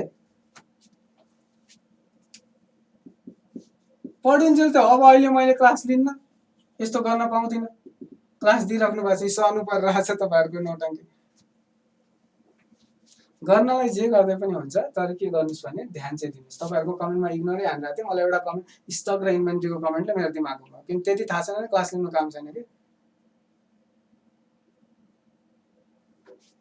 ठिक छ, इन्भेन्ट्री हामी के गर्दै थियौँ भने इन्भेन्ट्री टर्नओभर रेसियोको कुरा गर्दै थियौँ। इन्भेन्ट्री टर्नओभर रेसियोले चाहिँ के भन्छ भने मेरो कम्पनीमा भएको जति पनि स्टक छ, स्टक हो है, मेरो कम्पनीमा भएको इन्भेन्ट्री जुन छ त्यो इन्भेन्ट्रीलाई हाउ गुड अथवा हाउ प्रोपर वे कति राम्रो तरिकाले चाहिँ हामीले इन्भेन्ट्रीलाई इफिसियन्टली कसरी युज गरिरहेछौँ त्यो हेर्ने काम भनेको केले गर्छ, इन्भेन्ट्री टर्नओभर रेसियोले गर्छ। यो रेसियोको अब्जेक्टिभ भनेकै इन्भेन्ट्रीलाई कति इफेक्टिभली युज गरिरहेछौँ त्यो हेर्ने हो। र यसको के छ फर्मुला भनेको इन्भेन्ट्री टर्नओभर रेसियोको कस्ट अफ गुड्स सोल्डलाई डिभाइड बाई एभरेज इन्भेन्ट्री हुन्छ। अस्तिको अघिको हाम्रो एउटा लिमिटेसन्समा स्ट्यान्डर्ड प्र्याक्टिस छैन भनेर जुन हामीले भनेको थियौँ त्यो यहाँनिर मिल्छ। हेर्नुहोस् अहिले यहाँनिर के छ मैले युज गरेँ एभरेज इन्भेन्ट्री भनिरहेको छु नि, एट टाइम्स यसैको लागि क्लोजिङ स्टक पनि युज हुन सक्छ। यदि एभरेज इन्भेन्ट्री दुईटा सालको इन्फर्मेसन दिएको छैन भने त्यो केसमा के गरिन्छ क्लोजिङ स्टक युज गरिन्छ भनेको this is one of the limitations of ratio analysis. Limitation पनि हो, लिङ्क गराउन खोज्छु तपाईँहरू बिर्सिनुहुन्छ, सिधै यति भनेर जान्छ अरू टिचरहरूले।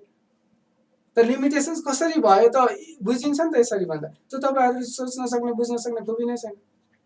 एनिवेज हामीले के छ cost of goods sold, cost of goods सोल्डमा एभरेज इन्भेन्ट्री अथवा क्लोजिङ स्टक दुईटै युज गर्न सकिन्छ। एट टाइम्स यसमा सेल्स पनि युज हुन्छ। यही हाम्रो अगाडि के थियो लिमिटेसन्स थियो, स्ट्यान्डर्ड फर्मुला छैन, डिपेन्डिङ अपन द निड फर्मुलालाई के गर्न सकिन्छ चेन्ज गर्न सकिन्छ। ठिक छ, त्यस पछाडि अर्को भनेको रिसिभेबल्स टर्नओभर रेसियो।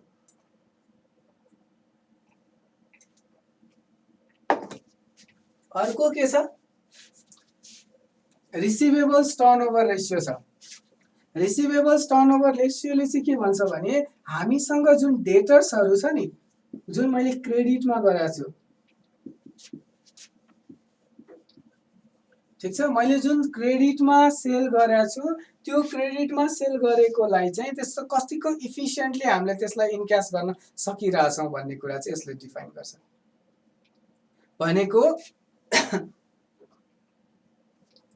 हामीले क्रेडिट फेसिलिटी दियौँ, सबै कुरा मैले के गर्न सक्दिनँ सेल क्यासमा गर्छु भनेर सम्भव हुँदैन। अनि हामीले सबै कुरा क्यासमा सेल गऱ्यौँ भने के हुन्छ हामीसँग जसले क्रेडिट फेसिलिटी खोजिरहेको छ उसले आएर हामीसँग सामान नकिन्ला। त्यही भएर हामीले के गर्यौँ क्रेडिटमा सामान बेच्यौँ, तर त्यो क्रेडिटमा बेचेको सामानलाई कति इफिसियन्टली हामीले कलेक्ट गर्न सकिरहेछौँ। क्रेडिटमा त बेच्यौँ तर त्यो क्रेडिटमा बेची त्यो पैसा कसरी कति इफेक्टिभली के गरिरहेछौँ हामीले उठाउन सकिरहेछौँ हो, त्यो कुरा हेर्ने काम के गर्छ यो रेसियो इन डेटर्स टर्नओभर रेसियोले गर्छ। ठिक छ, यो उसको क्रेडिटमा दिइसके पछाडि त्यसको कलेक्सन चाहिँ कतिको इफेक्टिभली भइरहेछ त्यो कुरा यसले हेर्छ। र यसको फर्मुला भनेको डेटर्स टर्नओभर रेसियोको फर्मुला के हुन्छ, यसमा हामीले credit sales divide by average receivables हुन्छ। इन्भेन्ट्रीमा के थियो सिओजिएस थियो डिभाइड बाई एभरेज इन्भेन्ट्री थियो हो, यहाँनिर के छ credit sales divide by average receivables. भनेको मैले क्रेडिट सेल्सको कारणले गर्दाखेरि मैले त्यसलाई कसरी उठाउन सकेँ र त्यसले मेरो कतिको इफिसियन्टली मैले डेटर्सलाई युज गरिरहेको छु मेरो रेभिन्यूमा मेरो टर्नओभरमा भनेर यसले हेर्छ। यसमा एउटा कुरा इम्पोर्टेन्ट यो फर्मुलामा के छ भने यसमा हामीले सेल्स युज नगरेर क्रेडिट सेल्स युज गरेका छौँ। किनकि डेटर्स भनेकै क्रेडिट सेल गरे पछाडि हुने कुरा हो। यदि मैले के गरे रे क्रेडिटमा यदि सेल गरेँ भने त्यो क्रेडिटमा जुन सेल गर्छु त्यस्तो खालको सेलमा डेटर्स आउने हो नि त। त्यही भएर हाम्रो फर्मुलामा पनि के छ credit sales divide by average receivables. अब मैले यहाँ एभरेज रिसिभेबल्स यहाँ कोही स्टुडेन्टलाई के हुनसक्छ कोही विद्यार्थीहरूलाई यहाँ त सर एभरेज डेटर्स हुन्छ रिसिभेबल्स युज गर्नुभयो भन्नुहुन्छ क्या तपाईँहरू। यो एभरेज रिसिभेबल्स भनेको एभरेज डेटर्स हो क्या ब्रदर। त्यो त्यस्तो कुरा बुझ्नुहोस् के यो लेभलमा पुगिसक्नु। ठिकै छ, थ्याङ्क यू। डेटर्स टर्नओभर रेसियोले के गर्छ अरे भन्दाखेरि हाम्रो कम्पनीमा भएको क्रेडिट सेल्सहरूलाई हामीले त्यसको कलेक्सन कति इफिसियन्टली हामीले गर्न सकिरहेछौँ अथवा त्यो क्रेडिट सेल्सले हाम्रो सेल्समा कतिको इम्प्याक्ट गर्न सकिरहेछ त्यो कुरा हेर्ने काम डेटर्स टर्नओभर रेसियोले गर्छ। र यसको फर्मुला भनेको credit sales divide by average debtors हो। र यो यसमा चाहिँ किन क्रेडिट सेल्स भयो त भन्दा यो डेटर्स टर्नओभर रेसियो, डेटर्स भनेकै क्रेडिटमा बेचे पछाडि हुने हो, त्यसैले यसमा के भयो क्रेडिट सेल्स भयो। ठिक छ। यसमा अब एउटा हेर्नुहोस्, यो इन्भेन्ट्री केसँग रिलेटेड हुन्छ, कस्ट अफ गुड्स सोल्डसँग हुन्छ। जसले सोच्न सक्नुहुन्छ बुझ्न सक्नुहुन्छ फर्मुला मेमोराइज गर्ने वे हो, जसले सक्नुहुन्न रट्नुहोस्। इन्भेन्ट्री भनेको कस्ट अफ गुड्स सोल्ड निकाल्नलाई युज हुन्छ, त्यसैले यहाँनेरि कस्ट अफ गुड्स सोल्ड छ। डेटर्स भनेको क्रेडिटसँग रिलेटेड हो, त्यसैले यहाँनेरि क्रेडिट सेल्स छ। जहिले पनि तल जे को रेसियो निकाल्नु भएको छ त्यही एभरेज हुन्छ अथवा क्लोजिङ हुन्छ। ठिक छ। त्यस पछाडि अर्को रेसियो भनेको मैले हालेको छु टोटल एसेट्स टर्नओभर रेसियो। यसले के भन्छ भने हामीसँग भएको टोटल जुन एसेट्स छ नि त्यो एसेट्सले चाहिँ लाई हामीले कतिको इफेक्टिभली युज गरिरहेछौँ केमा हाम्रो टर्नओभरमा, भनेको कम्पनीमा भएको टोटल एसेट्सलाई how effectively it is use to generate income अथवा टु जेनेरेट रेभिन्यू, त्यो हेर्ने काम हाम्रो टोटल एसेट्स टर्नओभर रेसियोले गर्छ। र यसको फर्मुला भनेको के भयो sales divide by total assets अथवा एभरेज एसेट्स, यसलाई जेब गर्दा पनि भयो। ठिक छ। टोटल एसेट्स दिएको छ, टोटल एसेट्स गर्नुस्, नभए के गर्नुस् एभरेज एसेट्स गर्नुस्। अब यसको फर्मुलामा हेर्नुस्, यो के थियो टोटल एसेट्स थियो, डेटर्समा के भयो तल डेटर्स भयो, यो टोटल एसेट्स थियो तल के हुने भयो टोटल एसेट्स हुने भयो। अनि यसमा डेटर्समा के थियो क्रेडिट थियो, इन्भेन्ट्रीमा के थियो सिओजिएस थियो, तर यसमा क्रेडिटसँग रिलेटेड नभएको कारणले गर्दा यहाँनिर सिधै नै के भयो सेल्स भयो। ठिक छ। अर्को हाम्रो फिक्स एसेट्स छ, फिक्स एसेट्समा यसमा टोटल एसेट्स युज गर्नुस्, फिक्स एसेट्स टर्नओभरमा fixed assets divide by sales गर्नुस्, sorry sales divide by total fixed assets गर्नुस्।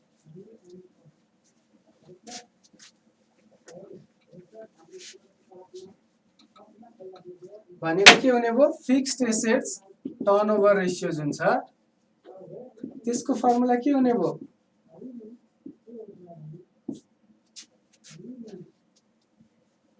Sales divide by fixed assets. अब अर्को हाम्रो रेशियो भनेको प्रॉफिट, यो हाम्रो के थियो टर्नओभर रेशियो थियो सेकेन्ड नम्बरमा।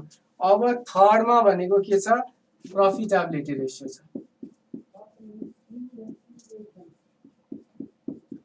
प्रॉफिटेबिलिटी रेशियो भनेको यस्तो खालको रेशियो हो जसले चाहिँ के गर्छ रे त भन्दाखेरि हाम्रो कम्पनीमा भएको प्रॉफिट जुन छ त्यो प्रॉफिटलाई मेजर गर्ने अथवा त्यो प्रॉफिटलाई चाहिँ इभ्यालुएट गर्नलाई युज हुने रेशियोहरु भनेको चाहिँ प्रॉफिटेबिलिटी रेशियो। यो रेशियोले कम्पनीले कति इफिसिएन्टली काम गरिरहेछ र त्यो इफिसिएन्सीले कति लेभलमा हाम्रो प्रॉफिटलाई लिएर गएको छ अथवा प्रॉफिट बढाएको छ भन्ने कुरा यो रेशियोले हेर्ने काम गर्छ। भनेको हामीले खाली बुझ्दाखेरि के बुझ्नु पर्यो भन्दाखेरि प्रॉफिटेबिलिटी रेशियो जुन छ प्रॉफिटेबिलिटी रेशियो भनेको यस्तो रेशियो हो जसले चाहिँ म्यानेजमेन्टको जुन अब्जेक्टिभ छ to obtain maximize for the objective जुन छ मैक्सिमाइजेसन अफ प्रॉफिट को त्यो मैक्सिमाइजेसन अफ प्रॉफिट को अब्जेक्टिभलाई पूरा गर्नको लागि चाहिँ के गर्न सकिन्छ अथवा त्यो कस्तो किसिमको प्यारामिटरहरु चाहिँ चेन्ज गर्नुपर्छ त भन्ने कुराहरु चाहिँ यो प्रॉफिटेबिलिटी रेशियोले देखाउने काम गर्छ। यो प्रॉफिटेबिलिटी रेशियोको डिफरेन्ट टाइप्सहरु हुन्छ यस भित्र पनि। त्यो भनेको एउटा के भयो भने प्रॉफिटेबिलिटी रेशियोको एउटा भनेको जीपी रेशियो हो। ठीक छ। यसमा एडभान्टेज यो यता उता जुन तपाईहरुलाई छ त्यो सबै मैले मेरो नोटमा दिएको छु, त्यही भएर मैले यहाँ कभर नगरे हो। तर यदि तपाईलाई प्रॉफिटेबिलिटी रेशियोको एडभान्टेज नै भन्दिनु भन्नुहुन्छ भने हेर्नुस् यसको मेन भनेको overall efficiency of the organization चाहिँ आइडेन्टिफाई गर्ने काम हो। यसले के गर्छ प्रफिटेबिलिटी रेसियोले मेरो अर्गनाइजेसनको ओभरअल इफिसियन्सी कस्तो छ मैले कसरी काम गराएको छु त्यो हेर्ने काम गर्छ सँगसँगै यसले के गर्छ मोनिटर पनि गर्छ के मोनिटर गर्छ मेरो कम्पनीमा भएको जति पनि एसेट्सहरू छ एसेट्सहरूलाई मैले प्रोपरली युज गरेको छु या छैन भन्ने कुरा पनि मोनिटर गर्ने काम गर्छ साथै यसले यो रेसियोले लोन लिनलाई पनि हेल्प गर्छ कसरी लोन लिन हेल्प गर्छ त यो रेसियोले भन्दाखेरि प्रफिटेबिलिटी रेसियो जुन छ मेरो यदि मेरो GP ratio net profit ratio राम्रो छ भने जति पनि मलाई फाइनेन्शियल अर्गनाइजेसन्सहरू ब्याङ्क अथवा फाइनेन्शियल इन्स्टिट्युसन्सहरू अथवा आउटसाइडर्सहरू जो जति छ तिनीहरूले लोन दिनलाई उनीहरू हिचकिचाउँदैन बिकज मेरो कम्पनी के छ स्ट्रङ छ फाइनेन्शियली स्ट्रङ छ ठिक छ यस्तो खालको कुराहरू यसको एडभान्टेजेसहरू हामीले एडभान्टेजेस लिमिटेसन्स अब्जेक्टिभ्स भनेको नोट्स हेरेर पनि बुझ्न सकिन्छ क्या यहाँनिर भनेको कन्सेप्ट बुझौँ यो फर्मुलामा यस्तो किन भएको त्यो बुझौँ भन्ने सोचौँ मेरो जीपी रेसियो भनेको के भयो ग्रस प्रफिट डिवाइड बाई के नेट सेल्स इन्टु 100 हो फर्मुला अब यसमा तपाईहरुले बुझ्नमा अलिकति कन्फ्युज हुने ग्रस प्रफिट हुन सक्छ तर मैले ट्रेडिङ अकाउन्ट पढाइसकेका छु प्रफिट एन्ड लस अकाउन्ट पढाइसकेका छु अनि ब्यालेन्स सिट पनि पढाइसकेका छु त्यसैले ग्रस प्रफिट भने के हो तपाईहरुलाई थाहा छ नेपाल बैंक लिमिटेड को स्टुडेन्टहरुलाई ग्रस प्रफिट भने के हो यदि थाहा छैन भने हामीले जुन बेला त्यो बेलाले यो balance sheet profit and loss account लिन्छौं त्यतिखेर नै ग्रस प्रफिट को बारेमा पनि थाहा हुन्छ अहिले सरसर्ती भन्दाखेरि ग्रस प्रफिट भनेको तपाईको जुन रेभिन्यू छ त्यो रेभिन्यूमा डाइरेक्टली त्यो रेभिन्यू जेनेरेट गर्नको लागि जति पनि डाइरेक्ट खर्चहरु गर्नुहुन्छ त्यो खर्चलाई घटाएपछि जे फिगर आउँछ त्यसलाई के भनिन्छ ग्रस प्रफिट भनिन्छ ग्रस प्रफिटमा एम्प्लोइ एक्सपेन्सेस एडमिनिस्ट्रेटिभ एक्सपेन्सेस र इन्ट्रेस्ट एक्सपेन्सेसहरु इन्क्लुड गरिदैन त्यस बाहेकको जति पनि डाइरेक्ट एक्सपेन्सहरु छ त्यो के हुन्छ ग्रस प्रफिटमा युज गरिन्छ त्यसैले ग्रस प्रफिट रेशियो भन्ने के बुझ्नु पर्यो gross profit divide by net sales into 100 यो चाहिँ के भयो हाम्रो फर्मुला हो मैले यो फर्मुला चाहिँ यहाँ लेखिदिनुको रिजन के हो भने तपाईले जब एमसीक्यू गर्नुहुन्छ त्यतिखेर तपाईलाई सेल्स को फिगर देला कस्ट अफ गुड्स सोल्ड अथवा cost of production goods sold भनौं अथवा डाइरेक्ट एक्सपेन्स भनेर देला त्यसपछि ग्रस प्रफिट निकाल्नु आफैले पर्यो र तपाईलाई सेल्स देला र सेल्स भनेकोबाट डिस्काउन्ट दिन सक्ला जस्तो मान्नुस् नेट सेल्स भनेको के हो सेल्स माइनस डिस्काउन्ट ठीक छ त्यसपछि जीपी रेशियो निकाल अनि टिक गर भन्न सक्छ त्यसको लागि यो फर्मुलाहरु यहाँनेरि हाले ठीक छ अर्को हाम्रो रेशियो भनेको नेट प्रफिट हो जब हामीले अब यसमा ग्रस प्रफिट रेशियो भन्ने बित्तिकै के बुझ्न सकिन्छ यो जति हाई भयो त्यति फेभरेबल हो हाम्रो लागि ठीक छ अर्को भनेको के हुने भो ग्रस प्रफिट जीपी रेशियो पछाडी सेकेन्ड रेशियो भनेको हाम्रो नेट प्रफिट रेशियो छ net profit ratio net profit ratio को पनि अरु बाँकी फर्मुला त्यही हो net profit divide by net sales into 100 यहाँनेरि खासै अरु इम्पोर्टेन्ट केही त्यस्तो गाह्रो नहोला किनकि सेल्सलाई हामीले यहीँनेरि कभर गरिसक्यौं सेल्स भनेको total sales minus discount net profit भनेको चाहिँ के हो त भन्दाखेरि एउटा कम्पनीमा खोलिसके पछाडी कम्पनी खोलिसके पछाडी टोटल इन्कम जति हुन्छ त्यो टोटल इन्कमबाट टोटल एक्सपेन्सेस जति हुन्छ त्यसलाई घटाइदिसके पछाडी जुन कम्पनीको प्रफिट आउँछ त्यसलाई के भनिन्छ नेट प्रफिट भनिन्छ यो नेट प्रफिटमा तपाईको सीओजीएस भनेको डाइरेक्ट कस्ट को एक एलिमेन्ट पनि घट्छ एम्प्लोइ कस्ट पनि घट्छ अरु एडमिनिस्ट्रेटिभ कस्टहरु पनि घट्छ डेप्रिसिएसन पनि घट्छ र सँगसँगै अरु इन्ट्रेस्ट कस्टहरु जे जति छ सबै कस्टहरु घट्छ त्यो घटिसके पछाडी जे फिगर आउँछ त्यसलाई हामीले नेट प्रफिट भन्छौं र त्यो नेट प्रफिटबाट नेट सेल्स तपाई डिवाइड गर्नुस् इन्टु 100 गरेपछि जे रेशियो आउँछ त्यसलाई के भनिन्छ नेट प्रफिट रेशियो भनिन्छ र यो पनि नामैमा क्लियर छ प्रफिट सँग रिलेटेड रेशियो त्यसैले हायर द बेटर जति यो बढी भयो त्यति हाम्रो कम्पनीको लागि बेटर यदि हाम्रो कम्पनी लसमा छ भने यो के हुने भो माइनसमा जाने भो त्यो भनेको राम्रो प्रफिट रेशियो होइन अर्को यसमा इम्पोर्टेन्ट कुरा छ त्यो भनेको रिटर्न अन इन्भेस्टमेन्ट भन्छ यो one of the important ratio हो रिटर्न अन इन्भेस्टमेन्ट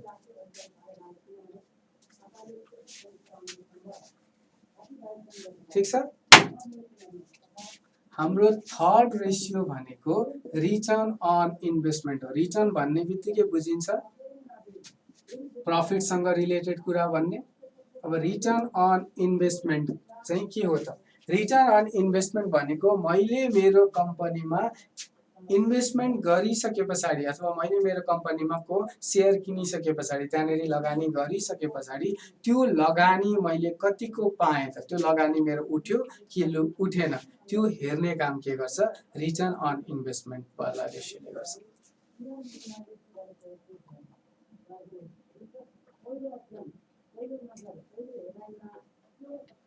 ठिक छ? भनेको मैले मेरो कम्पनीमा जुन इन्भेस्टमेन्ट गरेको छु त्यो गरिसके पछाडि त्यो इन्भेस्टमेन्टले मलाई कस्तो किसिमको चाहिँ रिटर्न दियो त्यो हेर्ने काम चाहिँ हाम्रो कुन रेसियोले गर्छ त? रिटर्न अन इन्भेस्टमेन्टले गर्छ। यसमा हामीले EV/IT लियौँ डिभाइड बाई इन्भेस्टमेन्ट लियौँ, तर यही कुरालाई कसैले net profit divide by investment पनि लिन्छ। ठिक छ?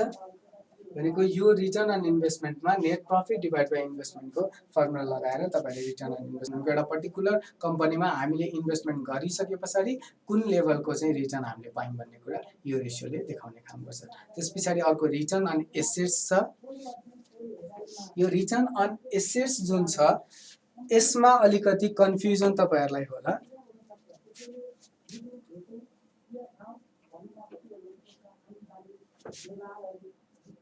जस्तो यो रेशियो बुझ्नुस् है।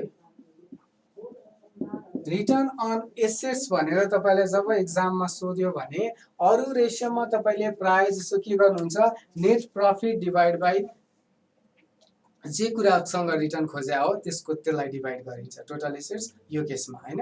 तर यो पर्टिकुलर एसेट्समा रिटर्न अन एसेट्स भन्ने जुन छ यसमा चाहिँ हामीले EV/IT युज गर्छौं र त्यसपछि चाहिँ के गर्छौं त भन्दाखेरि टोटल अथवा नेट एसेट्स युज गर्छौं। यसको रिजन छ, तपाईले यो फर्मुला लेखाएर सकिन्छ के, मैले पनि त्यही गर्नु पर्थ्यो, मैले के गर्ने नि दुःख गरे के बढी, त्यही भएर तपाईलाई पछेन त्यो कुरा।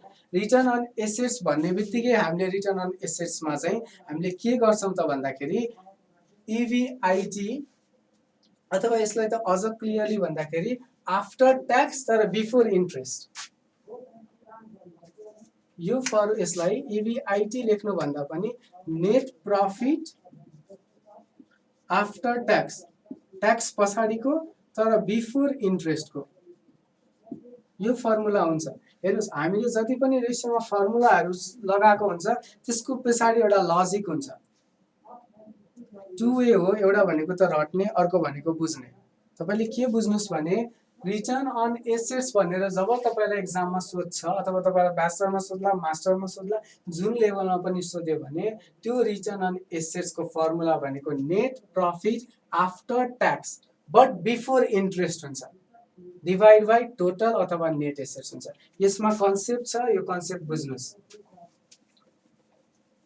मैले फर्मुला मात्रै लेखाइ हो, यस्तो खालको कुरामा लेम्यानले बुझ्ने गरी म बजाउँछु भने हो। मैले तपाईलाई जर्नल इन्ट्री हात समातेर गराउँछु भने हैन है। Net profit before after tax भनौं न।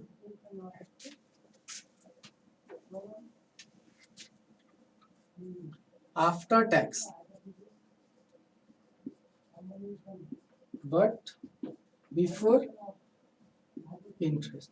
यसलाई मैले अर्को तरिकाले के लेख्न सक्छु, EV/IT तर ट्याक्स चाहिँ घटाउने डिवाइड बाइ नेट एसेट्स हो। जसले यो कुरा बुझ्न सक्नुहुन्न मेरो हम्बल रिक्वेस्ट छ रट्नुस्। जसले यो कुरा बुझ्न सक्नुहुन्छ उहाँ यहाँ कोही होला नि त त्यस्तो यो यति बुझ्न सक्ने पनि, उहाँहरुको लागि हो। यो किन गरिन्छ भने जब हामीले रिटर्न अन एसेट्स गर्छौं त्यतिखेर चाहिँ प्रॉफिट निकाल्दाखेरि इन्ट्रेस्टलाई हामी लिदैनौं। यसको एउटा कन्सेप्ट छ। कन्सेप्टले के भन्छ भने मैले मेरो कम्पनीमा जति पनि एसेट्सहरु किनेको छु नि त्यो एसेट्स किन्दाखेरि मेरो शेयर होल्डरबाट आएको पैसाले मात्र म किन्दिन के। मैले जुन मेरो provider of long term finance छ भनेको जुन मेरो बैंक छ अथवा जुन मेरो लोनबाट आएको पैसा छ त्यो लोनबाट आएको पैसाबाट पनि मैले के गर्छु इन्ट्रेस्ट, त्यो लोनबाट आएको पैसाबाट पनि मैले के गर्छु एसेट्स किन्छु। त्यसैले मैले रिटर्न एसेट्समा निकाल्दाखेरि त्यो जुन इन्ट्रेस्ट मैले तिनीहरूलाई पनि त तिर्नुपर्ने छ नि त, तिनीहरूको हिसाबमा पनि त लिनु पर्यो। त्यही भएर हामीले यो प्रफिटमा के गर्दैनौँ, इन्ट्रेस्ट घटाउँदैनौँ। इन्ट्रेस्ट घटाए पछाडि आफ्टर ट्याक्स प्रफिट निकालेको भए के हुन्थ्यो, त्यो रिटर्न भनेको खालि इक्विटी र प्रिफरेन्स सेयर होल्डर्सले पाउँथ्यो। तर यहाँनिर हामीले इन्ट्रेस्ट जानी घटायौँ। किनकि एसेट्स किन्नको लागि इक्विटी सेयर होल्डर्स र प्रिफरेन्स सेयर होल्डर्सको मात्र पैसा युज भएको छैन, provider of long term finance जुन छ भनेको जससँग हामीले लोन लिएको छौँ तिनीहरूको पनि के भएको छ, पैसा युज भएको छ। त्यो कन्सेप्टलाई बेस बनाएर जहिले पनि रिटर्न अन एसेट्समा चाहिँ इभिआइटी तर ट्याक्स घटाइसकेपछि बिफोर इन्ट्रेस्ट आफ्टर ट्याक्सको फिगरलाई लिनुपर्छ। ठिक छ। अर्को भनेको रिटर्न अन क्यापिटल इम्प्लोइड छ। रिटर्न अन क्यापिटल इम्प्लोइडमा पनि हामीले ठ्याक्कै यही नै गर्ने हो। किनकि क्यापिटल टोटल क्यापिटल अफ अर्गनाइजेसनमा त लङ टर्म फाइनेन्स पनि इन्क्लुड हुन्छ, त्यही भएर हामीले त्यसमा पनि यही गर्ने गर्थ्यौँ। यो कुराहरू भनेको चाहिँ तपाईँहरूले कन्सेप्चुअली यसरी हामीले 15 दिन 10 दिनको क्लासमा यस्तो कुरा बुझ्ने हो के। तपाईँ मलाई करेन्ट एसेट्स के हो भन्ने कुरा बुझाइदिनुहोस् भन्नुहुन्छ भने हेर्नुहोस्, तपाईँले मात्र मैले मात्र कोसिस गरेर हुँदैन, मैले गर्नुपर्छ, तर तपाईँहरूले पनि त त्यसमा एफर्ट त लाउनु पर्यो नि त है। हामीले के बुझ्नु पर्यो, यदि पर्टिकुलर रेसियो निकाल्दाखेरि हामीले पर्टिकुलर रेसियो निकाल्दाखेरि जहिले पनि त्यो रेसियो निकाल्दा कुन मान्छेको कन्ट्रिब्युसन छ त्यसको हिसाबमा निकाल्नुपर्छ। जस्तो यहाँनिर मैले नेट प्रफिट किन लिन, यहाँ मैले नेट प्रफिट लिने बित्तिकै के हुन्थ्यो, मेरो टोटल एसेट्सको रिटर्न त आउँथ्यो, on the basis of total assets आउँथ्यो, तर त्यसमा खालि सेयर होल्डर्सको पोर्सनको टाइपको रिटर्न मात्रै आउँथ्यो। आई नो यो कुरा धेरैजनाले यहाँ बुझ्नु भएन मैले भनेको, तर मैले यदि अहिले क्लास 700 जनालाई लिइरहेको छु भने सायद 50 जना त्यस्तो माइन्ड छ जसले यो कुरा बुझ्न चाहेको छ।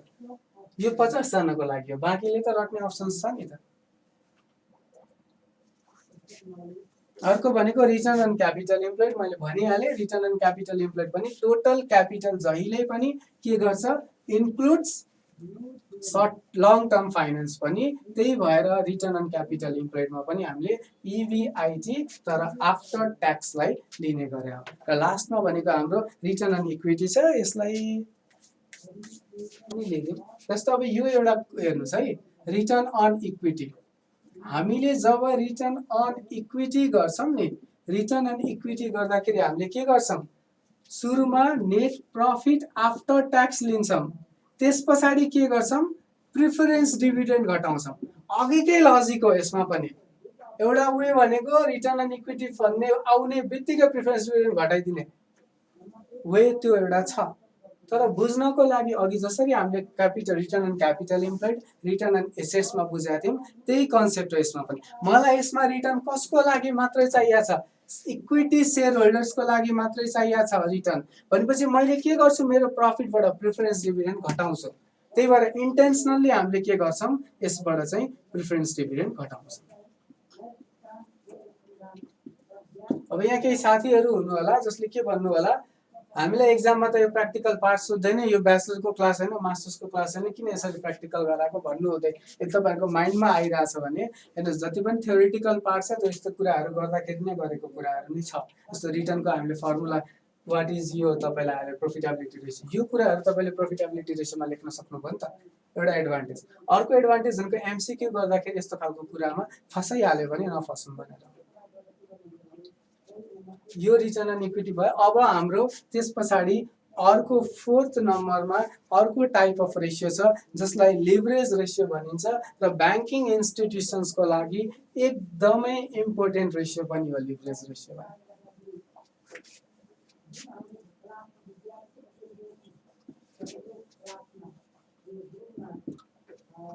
ठिक छ। अथवा योभन्दा अगाडि एउटा इपिएस पनि गरिदिइहालौँ न त, अर्निङ पर सेयर। अर्निङ पर सेयर भनेको नेट प्रफिट कति छ होइन, माइनस प्रिफरेन्स डिभिडेन्ड र नम्बर अफ सेयर्स भनेको यो अर्निङ पर सेयर हामीले के को लागि निकाल्दैछौँ, यदि इक्विटीको लागि निकालिरहेछौँ भने हामीले के गर्नु पर्यो, यो प्रफिटमा त प्रिफरेन्स डिभिडेन्डलाई त हामीले दिन्छौँ नि त, बाँकी रहेको प्रफिट मात्रै इक्विटीलाई दिने हो, त्यसैले के गरिन्छ, प्रिफरेन्स डिभिडेन्ड यहाँ घटाइन्छ।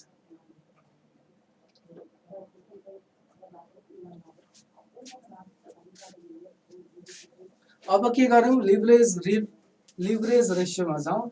लिभरेज रेसियो भनेको मेरो कम्पनीमा कति चाहिँ लोन छ, मेरो कम्पनीमा कति चाहिँ आउटसाइड ल्याबिलिटी छ, त्यो हेर्नको लागि, इन्टरप्रेट गर्नको लागि निकालिएको रेसियोलाई चाहिँ लिभरेज रेसियो भनिन्छ। जस्तो अर्गनाइजेसनमा, इन्डस्ट्रीमा स्कलरहरू, विद्वानहरूले के भन्छन् भने कुनै पनि कम्पनी पुरै डेब्ट फ्री भएको पनि राम्रो होइन भन्छन्। क्योंकि डेब्ट भयो भने, ऋण यदि मैले लिएको छु भने त्यसमा इन्ट्रेस्ट मैले के गर्न सक्छु, खर्चको रूपमा बुक गर्न सक्छु। र कसैले के एडभोकेट गर्छ भने कुनै पनि कम्पनी ऋणमा जानु राम्रो होइन, सबै आफ्नै लगानीबाट काम गरेको राम्रो हो भन्छ। हेर्नुहोस्, त्यहाँ दुई किसिमको ओपिनियनहरू छ, तर त्यो दुईटै किसिमको ओपिनियन केही हदसम्म ठिक हो नि त। त्यसैले हामीले के गर्छौँ भने एउटा पर्टिकुलर एउटा अर्गनाइजेसन, ठुलो होस् सानो होस्, एउटा अर्गनाइजेसनले चाहिँ आफ्नो डेब्टको लेभललाई चाहिँ हेर्न खोज्छ। मेरो डेब्टको लेभल यति पनि माथि नपुगोस् कि म तिर्नै नसकौँ, र मेरो डेब्टको लेभल यति पनि मुनि नहोस् जुन म तिर्न सक्छु, त्यति त डेब्टै लिँदा पनि भयो नि त। इन्ट्रेस्ट त मैले एक्सपेन्सको रूपमा पनि पाउँछु। हो, त्यो कुरालाई आइडेन्टिफाई गर्नको लागि लिभरेज रेसियो निकालिन्छ। अथवा लिभरेज रेसियोको काम भनेको खालि के हो त भन्दाखेरि एउटा पर्टिकुलर अर्गनाइजेसनमा आफ्नो फन्ड कति छ र कम्पनीले बाहिरबाट मगाएको फन्ड कति छ, त्यो दुईटाको बिचमा कस्तो किसिमको चाहिँ रिलेसन छ, कतिको चाहिँ पोर्सन छ, अन फन्ड यति पर्सेन्टेज, आफ्नो फन्ड यति पर्सेन्टेज, त्यो हेर्ने काम के गर्छ, लिभरेज रेसियोले गर्छ। त्यो निकाल्ने काम के गर्छ, लिभरेज रेसियोले गर्छ। र यसमा हामीले खालि जुनसुकै रेसियो यसमा निकालौँ, हामीले यसमा खालि के हुन्छ, एउटा डेब्टको पोर्सनलाई हेरिन्छ र अर्को के गरिन्छ, इक्विटीको पोर्सनलाई हेरिन्छ। त्यो दुईटा पोर्सन नै मेजरली यसमा हेरिन्छ। यसमा मैले यहाँनिर क्लासमा लिनको लागि तीनटा रेसियोलाई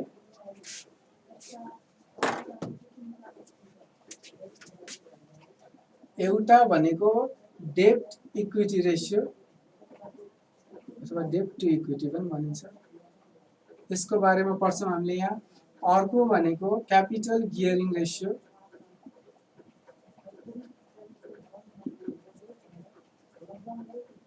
र त्यस पछाडि अर्को भनेको इन्ट्रेस्ट कभरेज रेसियो। यो तीनटा रेसियो हामीले लिभरेज रेसियो अन्तर्गत यो क्लासमा लिन्छौँ। फर्स्टमा के छ, हाम्रो डेब्ट इक्विटी रेसियो छ। डेब्ट इक्विटी रेसियोले के भन्छ भने मेरो कम्पनीमा कति डेब्ट छ र कति इक्विटी छ त्यो निकाल्ने। डेब्ट भनेको मेरो कम्पनीमा कति चाहिँ लङ टर्म डेब्टहरू छ भनेको, कति लोनहरू छ, कति डिभेन्चरहरू छ, त्यस्तो जति पनि हाम्रो लोन अथवा डिभेन्चरहरू छ, त्यो डिभेन्चर र मेरो कम्पनीमा अर्न फन्ड कति छ, मैले कति सेयर क्यापिटल युज गरेको छु, र सँगसँगै मैले कति रिजर्भ्स एन्ड सरप्लसहरू पनि युज मसँग छ। आजको दिनसम्म प्रफिटमा गएर कति रिजर्भ सरप्लस छ र कति चाहिँ के छ, प्रफिट छ, त्यो निकाल्ने काम के गर्छ, डेब्ट इक्विटी रेसियोले गर्छ। यसमा हाम्रो फर्मुला भनेको हेर्नुहोस्, टोटल डेब्ट डिभाइड बाई टोटल इक्विटी हो। तर जस्तो अघिको हाम्रो यसको फर्मुला के हो, टोटल डेब्ट डिभाइड बाई टोटल इक्विटी। ठीक छ, मेरो टोटल डेब्ट कति छ कम्पनीमा र टोटल इक्विटी कति छ भनेर हेर्ने काम के गर्छ, यसले गर्छ। तर जेनरली डेब्ट इक्विटी रेसियो निकाल्दाखेरि टोटल डेब्टमा लङ टर्म अथवा लङ टर्म नेचरको मात्रै लिने गरिन्छ। तपाईले कुनै किताबहरू भेट्नु होला जसमा डेब्ट इक्विटी रेसियोमा टोटल डेब्ट युज गरेको होला, म छैन भन्दिनँ, करेन्ट लायबिलिटिजलाई पनि युज गरेको होला, तर जेनरली राम्ररी गर्दाखेरि डेब्ट इक्विटी रेसियो निकाल्दाखेरि बेटर वे भनेको टोटल डेब्टमा लङ टर्म डेब्टलाई मात्र लिनुहुन्छ। त्यसैले हामीले एक्जाममा सोध्यो भने यो डेब्ट इक्विटी रेसियो के गरेर, यदि एमसीक्यूमा सोध्यो भने के गर्छौँ हामीले भन्दाखेरि लङ टर्म डेब्ट डिभाइड बाई टोटल इक्विटी लिन्छ। र टोटल इक्विटीमा चाहिँ के गर्छ, प्रिफरेन्स सेयर्स पनि इन्क्लुड हुन्छ। ठिक छ। लिभरेज रेसियोको बारेमा हामीले बुझ्यौँ, कम्पनीमा भएको आफ्नो फन्ड र कम्पनीमा भएको बाहिरको फन्डको रेसियो अथवा प्रोपोर्सन कस्तो छ त्यो दुईटा हेर्ने काम गर्ने केले लिभरेज रेसियो। यो लिभरेज रेसियो भित्र डेब्ट इक्विटी रेसियोले के गर्छ, मेरो कम्पनीमा मसँग आफ्नो फन्ड कति छ, प्रिफरेन्स सेयर्स र equity shares plus reserve surplus जे छ त्यो कति छ र सँगसँगै मैले लङ टर्म डेब्ट कति लिएको छु त्यो हेर्ने काम गर्छ। त्यस पछाडि हामीले अघि मैले भने तीनटा कभर गर्छौँ भनेर, अर्को भनेको हाम्रो इन्ट्रेस्ट कभरेज रेसियो छ। ठिक छ, अर्को के छ, इन्ट्रेस्ट कभरेज रेसियो। हेर्नुस्, यो रेसियोले चाहिँ इन्ट्रेस्ट कभरेज रेसियो जुन छ यसले चाहिँ के भन्छ भने मेरो कम्पनीमा भएको प्रफिट जुन छ नि, मसँग कति चाहिँ प्रफिट छ, के मसँग भएको प्रफिट इनफ छ इन्ट्रेस्ट पे गर्नको लागि, इन्ट्रेस्टलाई कभर गर्नको लागि। यसले के भनेको हो भने मसँग भएको प्रफिट जुन छ त्यो प्रफिट इनफ छ कि छैन त के को लागि, इन्ट्रेस्ट कभर गर्नको लागि। यसमा अब हामीले यो फर्मुला जो तपाईहरुले पढेर आउनु भएको छ तपाईहरुलाई थाहा छ यसमा के हुन्छ, इबिआइटी युज हुन्छ। किन चाहिँ इबिआइटी युज भयो त यसमा, किनभने हामीलाई के चाहिएको छ, इन्ट्रेस्ट नै तिर्नु पर्ने छ नि त। इन्ट्रेस्ट तिर्नु भन्दा अगाडि मेरो जति प्रफिट छ त्यो प्रफिटले मैले ब्याज तिर्न सक्छु कि सक्दिनँ। यदि ब्याज तिर्न सक्छु भने मेरो कम्पनीको कमसे कम इन्ट्रेस्ट कभरेज रेसियो राम्रो भयो नि त। यदि मैले ब्याज तिर्न सक्दिनँ, मान्नुस् तपाईँ इबिआइटीमै लसमा हुनुहुन्छ नि, त्यसको अर्थ के हो, तपाईको प्रफिटले इन्ट्रेस्टलाई कभर गर्न सक्दैन। त्यसैले यहाँ इबिआइटी युज गर्नुको रिजन त्यो हो।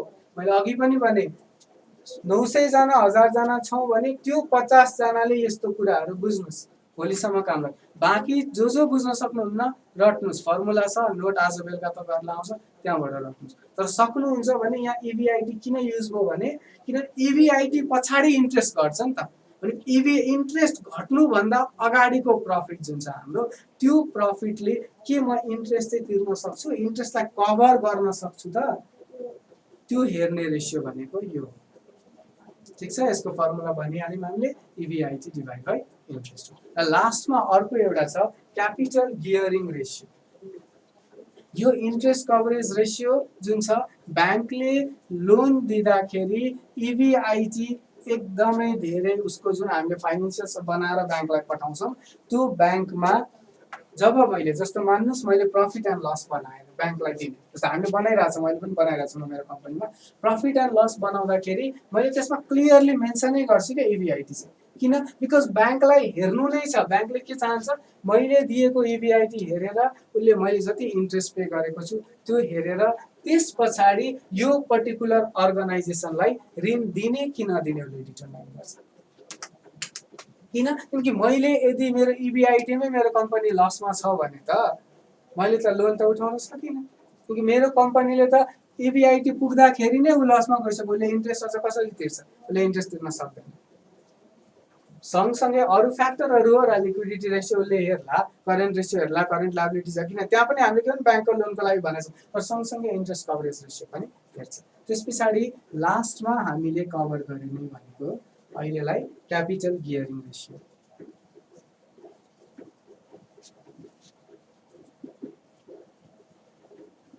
क्यापिटल गियरिङ रेसियोले के भन्छ भने मान्नुस् मेरो कम्पनीमा चाहिँ मलाई के हेर्न मन लाग्यो रे भने कति चाहिँ मेरो आफ्नो छ है र कति चाहिँ अरूको छ फन्ड।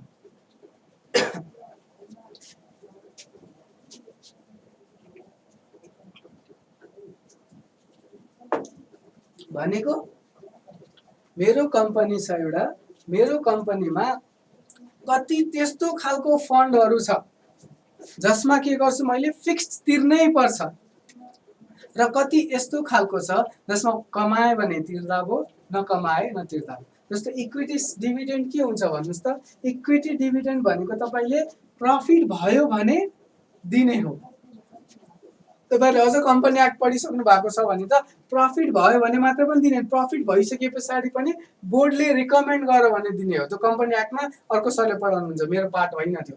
तर प्रिफरेन्स डिभिडेन्डले भन्छ प्रफिट भयो भने दे भनेर, उसले त मलाई फिक्स दिनुपर्ने हुनसक्छ सधैँ। मैले कम्पनीमा लोन दिएको छु एउटा कम्पनीमा, त्यो कम्पनी प्रफिटमा जाओस् कि घाटामा जाओस्, जे होस् त्यो कम्पनीको, मलाई के चाहिन्छ, ब्याज त चाहिन्छ नि त। भने पछाडि के हुने भयो, क्यापिटल गियरिङ रेसियोमा यस्तो हामी यो रेसियोले चाहिँ के हेर्छ भने मेरो कम्पनीमा कस्तो किसिमको क्यापिटलहरू छ जसमा मैले फिक्स तिर्नै पर्छ र कस्तो किसिमको क्यापिटलहरू छ जसमा फिक्स तिर्नु पर्दैन, त्यसको रेसियो चाहिँ यसले निकाल्छ। ठिक छ। भने पछाडि के हुने भयो, फिक्स्ड अब्लिगेसन तपाईँले यसको पनि रट्नु भएको छ। यसलाई कसरी रट्नु भएको छ तपाईँले भने long term debt plus preference share capital plus के भनेर पढ्नु भएको होला। त्यो भन्दा पनि फिक्स्ड अब्लिगेसन कति छ divide by equity share holders fund गरिदिनु। किनकि यो फिक्स्ड होइन, इक्विटी सेयर होल्डरलाई दिनुपर्ने फन्ड फिक्स्ड हुँदैन, रेगुलर हरेक वर्ष मैले तिर्नै पर्छ भन्ने छैन इक्विटी सेयर होल्डर्सलाई दिने फन्ड। तर long term debt, preference share capital, यिनीहरू के हो, डिभेन्चर, यिनीहरू के हो, फिक्स्ड हो। त्यसैले यो रेसियोले निकाल्ने प्रोर्सन भनेको के हो, कति फिक्स्ड छ हाम्रो र कति के छ नन फिक्स छ, त्यो दुईटाको रेसियो निकाल्छ। अब यसमा तपाईँहरूलाई एउटा क्वेरी के आन्सर, यसले फाइदा के हुन्छ, यसले फाइदा के हुन्छ भने म यदि मान्नुहोस् एउटा ठाउँमा गएर मैले के गर्नुपर्ने छ, लगानी गर्ने सोचिरहेको छु। अब मलाई त्यो ठाउँमा लगानी गर्न जानुपर्ने छ भने पहिलेदेखि त्यहाँनिर के भइसकेको छ, फिक्स्ड अब्लिगेसन्स भइसकेको छ हो। फिक्स्ड अब्लिगेसन पहिलेदेखि अरू कसैले लोन दिइसकेको छ, पहिले अरू कसैले डिभेन्चर दिइसकेको छ, लिइसकेको छ, त्यहाँको पहिले अरू कुनै कम्पनीलाई उसले प्रिफरेन्स सेयर्स इस्यु गरेछ जसलाई उसले पैसा तिर्नु छ। अब म जस्तो इन्भेस्टरको लागि के हुन्छ, आई वान्ट टु सी कि उसँग आफ्नो फन्ड चाहिँ कति छ त, किनकि जबसम्म मेरो आफ्नो फन्ड हुँदैन नि म मेरो काम त्यो लेभलमा नगर्न सक्छु। त्यसैले मैले के गर्छु, क्यापिटल गियरिङ रेसियो निकाल्छु। मैले त्यहाँ गएर हेर्छु उसँग उसले फिक्स तिर्नुपर्ने रेसियो र उसको आफ्नो रेसियोमा यदि त्यति धेरै डिफरेन्स छैन भने मैले के गर्न सक्छु त भन्दाखेरि त्यो कम्पनीमा मैले सेयर गर्दा भयो, त्यो कम्पनीमा मैले के गर्दा भयो, लगानी गर्दा भयो, त्यो कम्पनीमा मैले अरू डिभेन्चर किन्दा भयो। तर यदि एकदमै हाई छ भने उसले तिर्न नसक्ला नि त, पहिलेदेखि डेप्ट धेरै छ, अझ बढी डेप्ट कसरी दिने, अझ बढी डेप्ट हामीले दियौँ भने के हुन्छ त, त्यो हुँदाखेरि पहिलेदेखिको डेप्ट त छँदै थियो प्लस अरू डेप्ट पनि हामीले दियौँ, त्यो गर्ने बित्तिकै हाम्रो के हुने भयो, यो अझ हामीले मैले गरेको लगानी अथवा मैले दिएको पैसा उठ्ने सम्भावना कम भयो। त्यही भएर यो एउटा रेसियो पनि निकालिन्छ। इन्ट्रेस्ट कभरेजमा मेजरली इन्ट्रेस्ट बियरिङ क्यापिटलहरू मात्र हुन्छ, जस्तो डिभेन्चर भयो, लोन भयो, लङ टर्म लोनहरू, प्रिफरेन्स सेयर क्यापिटल यसमा हुँदैन जेनरली। तर क्यापिटल गियरिङ रेसियोमा प्रिफरेन्स सेयर क्यापिटल पनि हुन्छ, बिकज एभ्री फिक्स्ड अब्लिगेसन जति पनि छ त्यो सबैलाई यसमा लिनुपर्छ। त्यो भनेको के डिभेन्चर हुनसक्छ, प्रिफरेन्स सेयर क्यापिटल हुनसक्छ र बरेड क्यापिटल जति पनि छ त्यो हुनसक्छ।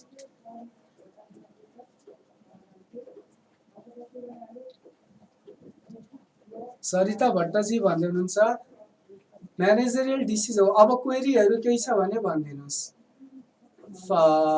बढी आएको राम्रो कि कम आएको राम्रो। हेर्नुहोस् यस्तो हुन्छ, यो रेसियो बढी आयो भने राम्रो भएन, यो धेरै अब्लिगेसन छ, माथि यो छ नि त 1 रुपियाँको लागि कति चाहिँ फिक्स्ड अब्लिगेसन छ भन्ने कुरा हो नि त यो भने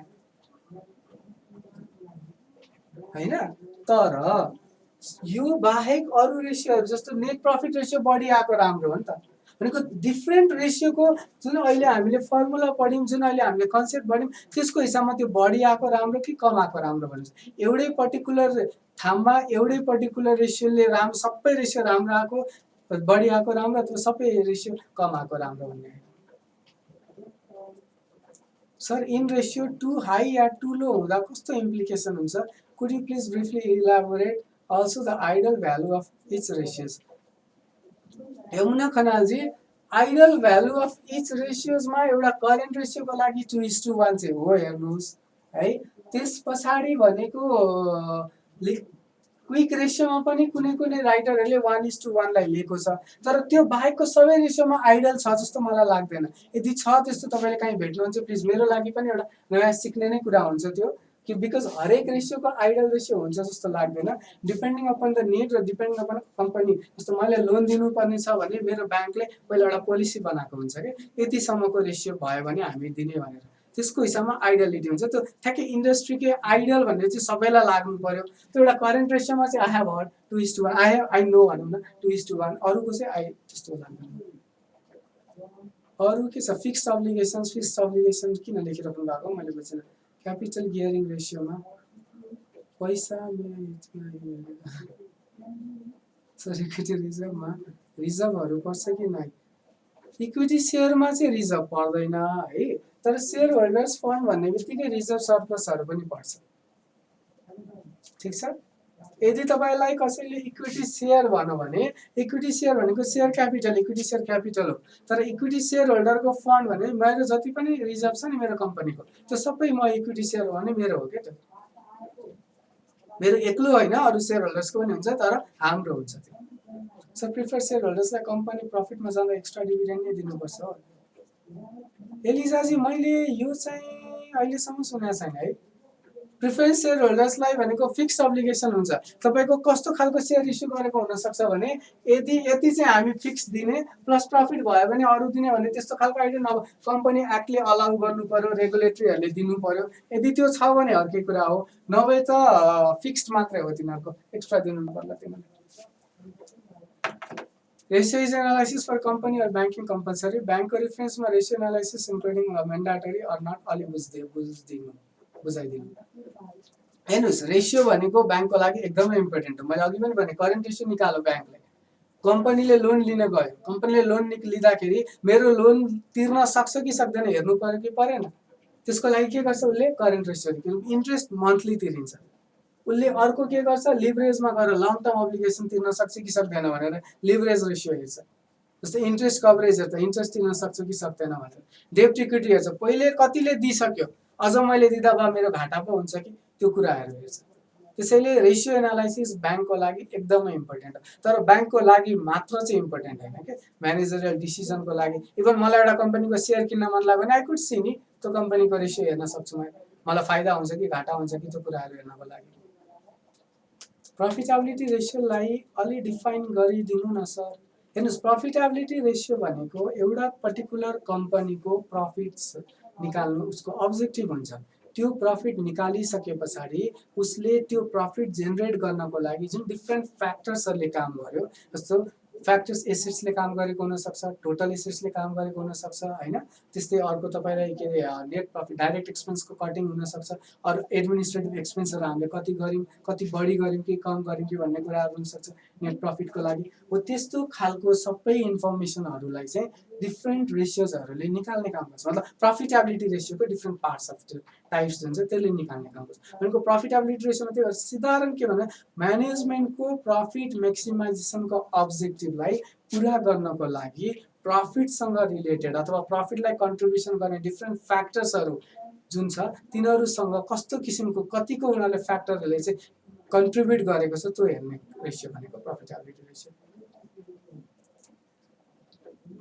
सविताजी हेर्नुहोस्, टर्नओभर आउने बित्तिकै सेल्सलाई जे सोधेको त्यसले डिभाइड गर्ने, त्यो हरेकचोटि लाग्छ। बाँकी कुन केसमा लाग्दैन? डेटर्सको केसमा लाग्दैन, बिकज डेटर्स आफैमा क्रेडिट सेल्स हो। र इन्भेन्ट्रीको केसमा लाग्दैन, किनकि इन्भेन्ट्रीमा हामीले सेल गर्ने भन्दा पनि कस्ट अफ गुड्स सोल्स मेटेरियलबाट आउँछ।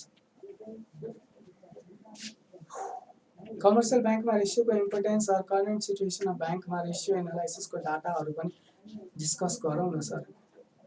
ऋतु मिश्रजी, तपाईँको यो क्वेसन धेरै राम्रो हो, तपाईँले भनेको कुरा पनि ठिक हो। हेर्नुहोस्, मैले अस्ति नै एक दिन त्यही तपाईँहरूलाई सजिलो हुन्छ बुझ्नुहुन्छ भनेर, यो तपाईँ एनआरबीको स्टुडेन्ट हो भने फाइनेन्सियल्स नेपाल नोबेल ब्याङ्कको लिएर आएर स्कुलमा देखाइदिएको थिएँ।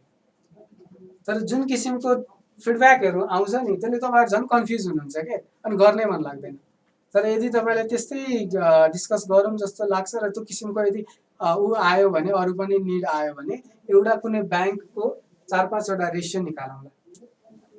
ब्याङ्कको म फाइनेन्सियल्स निकाल्छु र त्यस पछाडि 4-5वटा रेसियो गरौँ।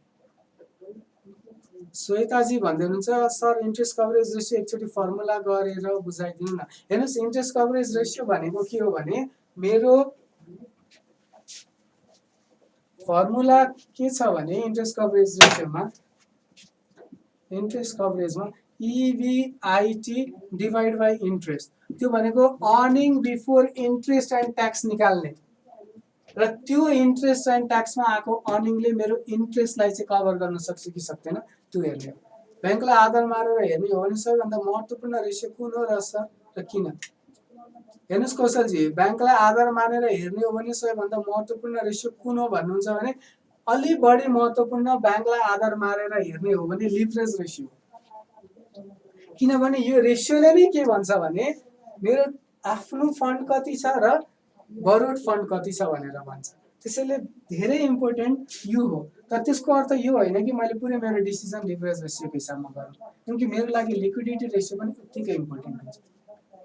सँगसँगै मेरो लागि प्रफिटेबिलिटी रेसियो पनि इम्पोर्टेन्ट हुन्छ, किनकि प्रफिटमै छैन भने कसरी गर्ने। तर त्यो प्रफिटेबिलिटीको केही पार्ट लिभरेज रेसियोले लिने भएको कारणले गर्दाखेरि लिभरेज रेसियो इम्पोर्टेन्ट हो। तर आई थिङ्क हामीले यसलाई कुन चाहिँ इम्पोर्टेन्ट भन्दा एउटा पर्टिकुलर भन्दा पनि एक्जाममा यदि यो क्वेसन सोधने भने पनि ब्याङ्कमा यस्तो यस्तो किसिमको रेसियो चाहिँ यसरी गरिन्छ। त्यही भएर हरेक रेसियोहरूको डाइमेन्सन्सलाई युज नगरिकन अथवा डाइमेन्सन्सलाई इन्टरप्रेट नगरिकन लोन दिँदाखेरि गाह्रो हुन्छ भनेर लेख्दाखेरि ठिक होला। Why is liquidity ratio considered an important indicator while operating a commercial bank?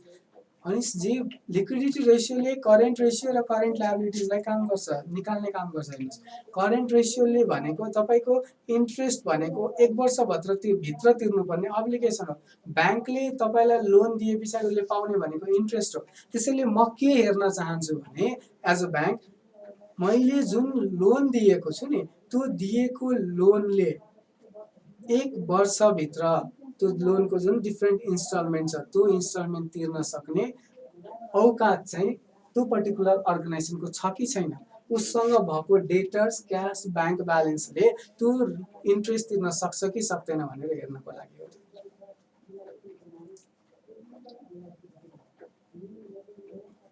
सुधर पाठकजी, जुन तपाईँ भन्दै हुनुहुन्छ कुनै ब्याङ्कको फाइनेन्सियल डिटेललाई आधार गरौँ मानेर गरौँ न सर भनेर, मैले एउटा केस चाहिँ आज फर्स्ट क्लासमा क्लास लिइसके पछाडि यदि पोसिबल भयो भने भोलि एउटा साधारण खालको फाइनेन्सियल स्टेटमेन्ट ल्याएर तपाईँहरू 4th लेभलमा त्यस्तो ब्याङ्कै सबै नपर्ला एउटा साधारण ट्रायल ब्यालेन्स बनाउँछु म र त्यो ट्रायल ब्यालेन्स अथवा सिधै फाइनेन्सियल ब्यालेन्स सिट र प्रफिट एन्ड लस एकाउन्ट नै बनाउँछु र त्यो प्रफिट एन्ड लस र ब्यालेन्स सिटको आधारमा यसमा भएको केही रेसियोहरूको सोल्युसन गरौँ। त्यो भोलिको क्लासमा अथवा पर्सिको क्लासमा गरौँ। रेसियोको फर्मुला क्वेसनमा नै हुन्छ, जे निकाल्न भनेको छ त्यसैमा हुन्छ, त्यो भन्दा राम्रो हो। Thank you for making the today topic more clear. You welcome sir. एनएफआरएसले fair value concept of accounting use गर्छ? अब हो यो भएपछि अनि मलाई बिर्सिन्छ कि मैले त मलाई एनएफआरएस युज पढाएको छु भन्नुहोस् त।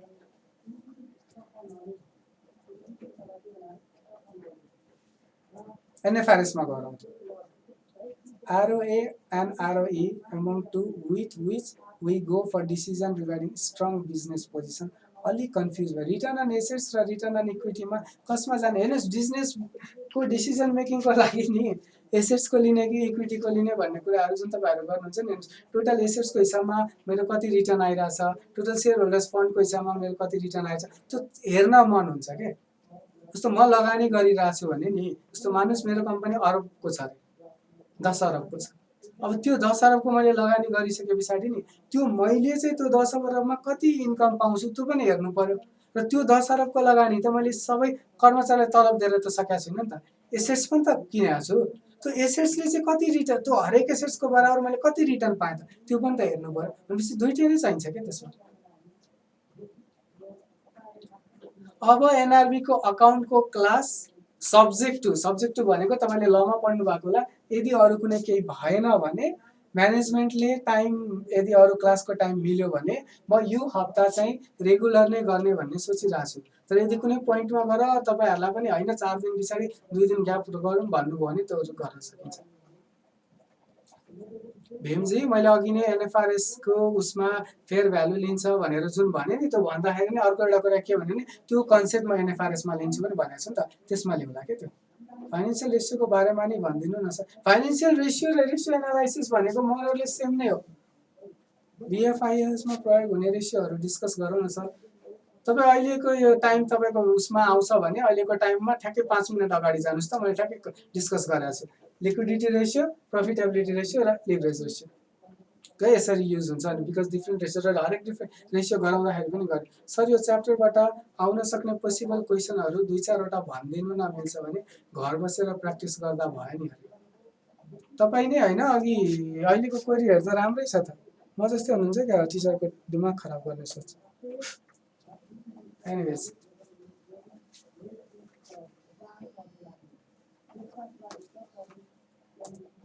यसबाट आउने क्वेसनहरू भनेको कस्तो खालको क्वेसन आउँछ भने लिक्विडिटी रेसियो भनेको के हो र यसको फाइदाहरू के कस्ता हुन्छन् भनेर सोध्न सक्छ एउटा है। त्यस्तै प्रफिटेबिलिटी रेसियो फाइदाहरू मतलब हरेक रेसियोको आफ्नो फाइदाहरू सोध्न सक्छ। एउटा क्वेसन पोसिबल क्वेसन त्यो हुन सक्छ।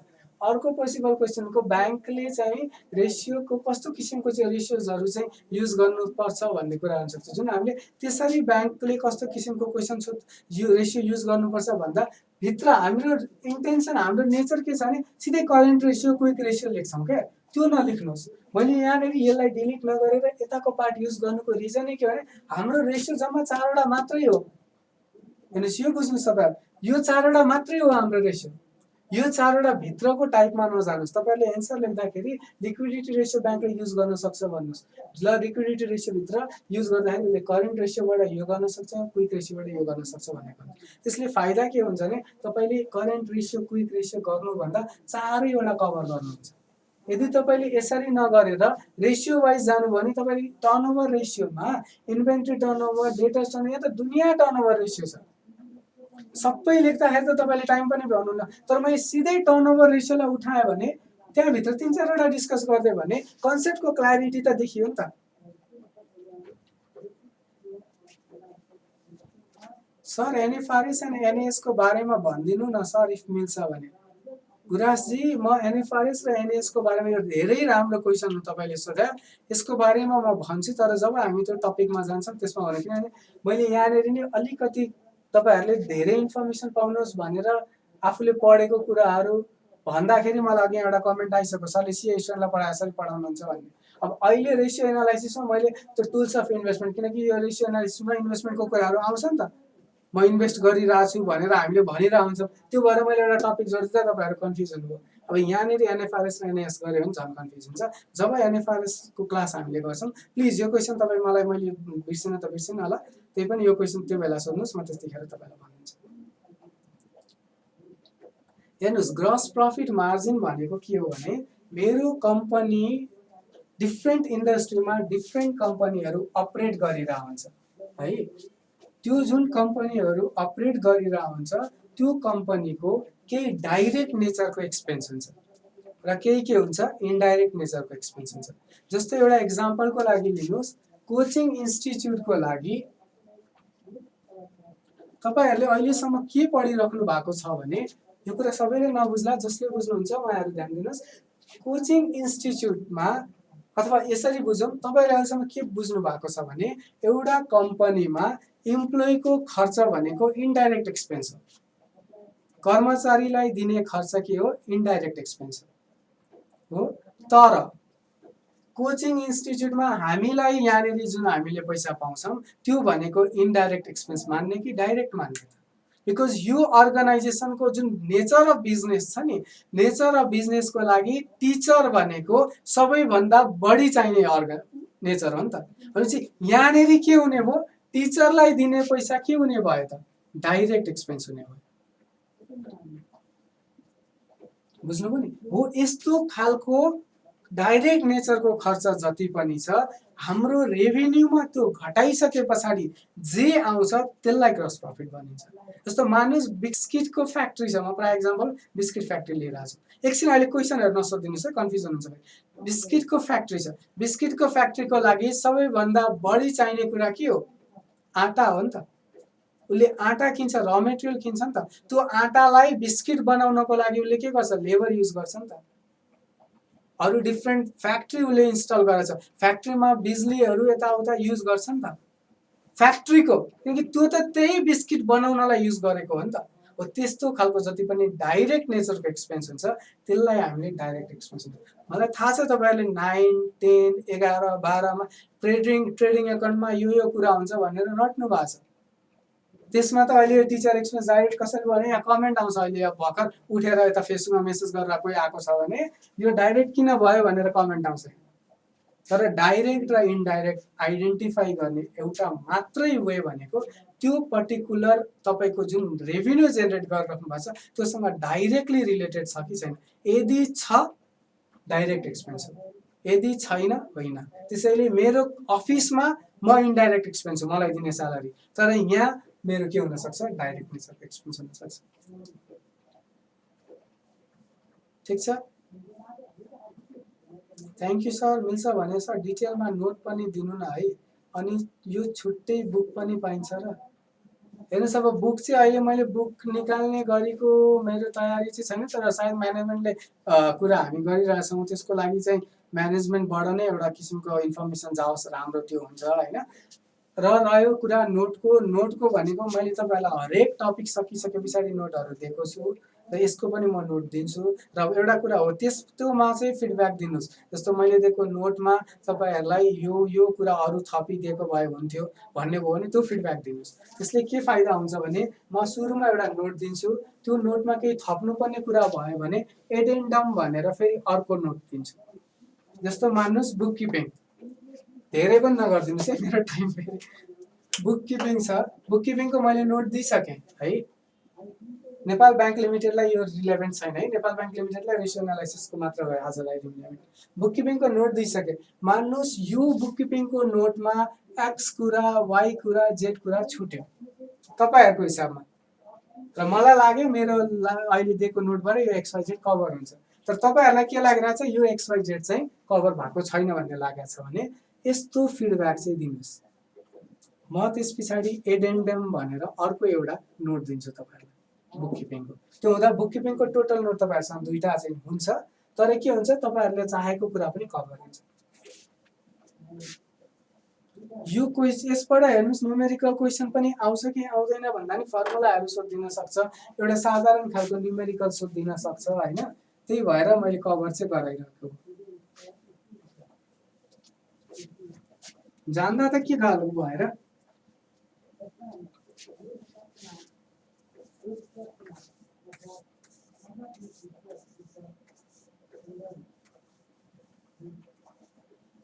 सर यो टपिकबाट आउने मोस्ट प्रोबेबल क्वेसनहरूको नोटमा हालिदिनु न। सर यो टपिकबाट न्युमेरिकल प्रब्लम पनि मोस्ट प्रोबेबल क्वेसन नोटमा हालिदिनु भन्दै हुनुहुन्छ नि जुन तपाईँले अस्ति एउटा हाम्रो इन्स्टिट्युटबाट अकाउन्ट्सबाट आउने प्रोबेबल क्वेसनहरू भनेर 2 पेजको एउटा गएको छ, मैले त्यही भएर नोटमा नहाले। र अर्को कुरा के हुन्छ नि मैले नोटमा क्वेसन हालिसके पछाडि त्यसको एन्सर दिनु भन्न थाल्नुहुन्छ तपाईँहरूले फेरि, र कति कुराहरू उसमै कभर भइसकेको क्वेसनहरू पनि हुन्छ, त्यही भएर हो। नोट भरेसम्म आउँछ सर, भरेसम्म आउँछ नोट आउँछ। क्रेडिट डिपोजिट रेसियो यो के हो फेरि? यो चाहिँ मैले तपाईँलाई म भोलि भनिदिन्छु है, यो मैले बुझिनँ क्रेडिट डिपोजिट रेसियो के भन्नुभयो तपाईँले। अरू केही छ क्वेरीहरू? अघि त पढाउँछौँ त तपाईँहरूलाई खुब याद आउँछ त, अहिले चाहिँ केही छैन?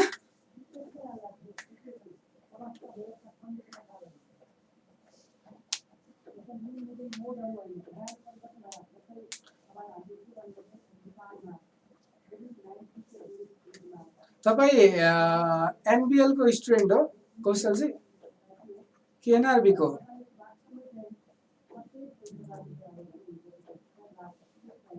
Justify ratios that help to credit manager for sanctioning loan. हेर्नुहोस् हो यस्तो यो एउटा कुरा हो कि मैले अघिदेखि के भनिरहेको छु भने ब्याङ्कको लागि डिफ्रेन्ट किसिमको रेसियोहरू काम लाग्छ।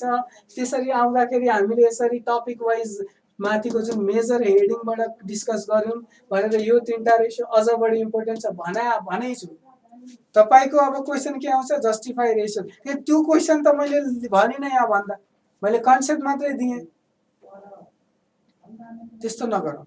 झर्ना पोखरेलजी क्यापिटल गियरिङ रेसियो यसो भन्नुहोस्, यो क्वेसन जब यो क्लास जब अपलोड हुन्छ त्यो मैले क्लासमा भनेको कुरा मेरो हिसाबमा त्यति इनफ हुनुपर्ने हो, त्यसमा त्यो नहोला। सिडी रेसियो भन्नु हो।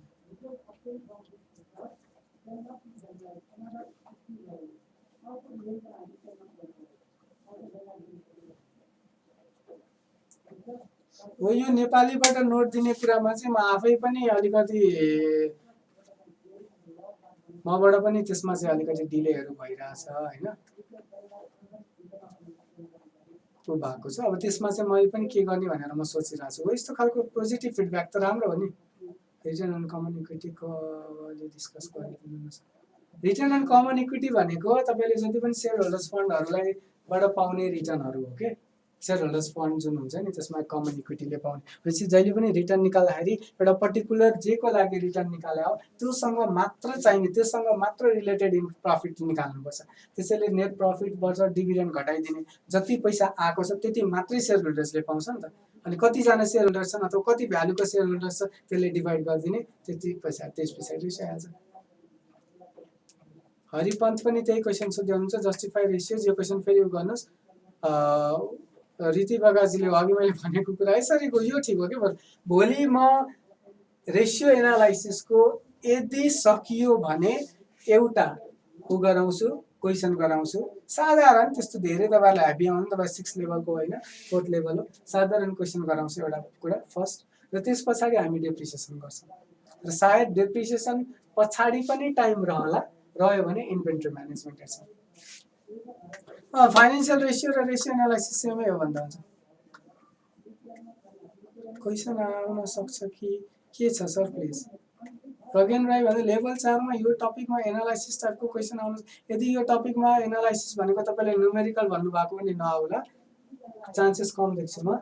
र यदि एनालाइसिस भनेको यो थ्योरिटिकल नै एनालिटिकल क्वेसन भन्नुभएको भने त्यो नआउने हो त मैले पढाउनु जरुरी नै थिएन होइन, आउँछ। त्यही भएर क्रेडिट डिपोजिट रेसियोको पनि भनिदिनु न है सर भोलि, अनि यसको इम्पोर्टेन्ट ठिकै छ। यो क्रेडिट रेसियो डिपोजिट रेसियो चाहिँ I think I have to see by myself. मैले आफूले पनि यसमा तपाईँले भनेको ठ्याक्कै मैले बुझिनँ कि सर हजुर अहिले कुन ब्याङ्कमा काम गर्दै हुनुहुन्छ। पर्सनल, नो पर्सनल कमेन्ट्स है। ब्यालेन्स सिट बनाएर सल्भ गर्नु न सर। ब्यालेन्स सिट बनाएर सल्भ गर्ने ठिकै छ, ब्यालेन्स सिट बनाएर सल्भ गर्ने पनि त्यो एउटा राम्रो कुरा हुनसक्छ। यसो गरौँ न भए भोलिको दिनमा एउटा ब्यालेन्स सिट बनाऊ होइन, ब्यालेन्स सिट बनाइसके पछाडि रेसियो एनालाइसिस त्यहीबाट गरौँ, अनि त्यस पछाडि चाहिँ के गरौँ भने डेप्रिसिएसन गरौँ। त्यसमा होइन कि आरबिपी, एनपिभी, आइआरआर र पिबिपी रेसियोमा आउँछ भने होइन। तपाईँले रेसियो एनालाइसिस गर्दाखेरि कहीँ ठाउँमा इन्भेस्टमेन्ट गर्ने हो नि त। इन्भेस्टमेन्ट गर्दा अथवा म्यानेजमेन्टले मात्रै त गर्दैन नि त। मलाई एउटा कम्पनीमा इन्भेस्ट गर्नुपर्ने छ भने मैले पनि त त्यसको रेसियो हेर्छु नि। त्यो मैले पनि रेसियो हेर्न सक्छु है भनेर इन्भेस्टमेन्टको टाइपबाट आस्पेक्ट्सबाट आउने त्यो वर्डहरू इन्भेस्टमेन्ट आउने भएको कारणले गर्दा इन्भेस्टमेन्ट गर्दा यो कुरा ध्यान दिनुपर्छ है भने मैले एउटा थप्दै आउँ। म मेरो नोटमा त राखेको थिएँ, म हटाइदिन्छु त्यो कुरा। तपाईँहरू धेरै कन्फ्युजन हुनु। सर म लेट आएछु, हजुरले रेसियो निकाल्दा एन्सर आउँछ नि 1 टाइम्स 2.5 टाइम्स भनी, त्यसको अर्थ नि भनिदिनु भएको छ भने म पनि पछि भिडियो तपाईँको मेसेज नै डिलिट भएको छ, त्यही भएर त्यो रिलेभेन्ट होइन जस्तो बुझेँ मैले। गुड सर ब्यालेन्स सिटबाट नजा यो बुझिनँ मैले के भन्नु। ल आजलाई यति गरौँ है त। अब यो क्वेरी त तपाईँहरूको खासै धेरै आइ पनि रहेको छैन। अब भोलिको क्लासमा ब्यालेन्स सिट एउटा बनाउँला। एउटा आरबिबीमा आएको क्वेसन छ, मलाई त्यो राम्रो लागेको थियो अस्तिको एक्जाममा आएको, त्यही क्वेसनलाई त्यही ब्यालेन्स सिट म ल्याउँछु, त्यसैलाई गरौँ।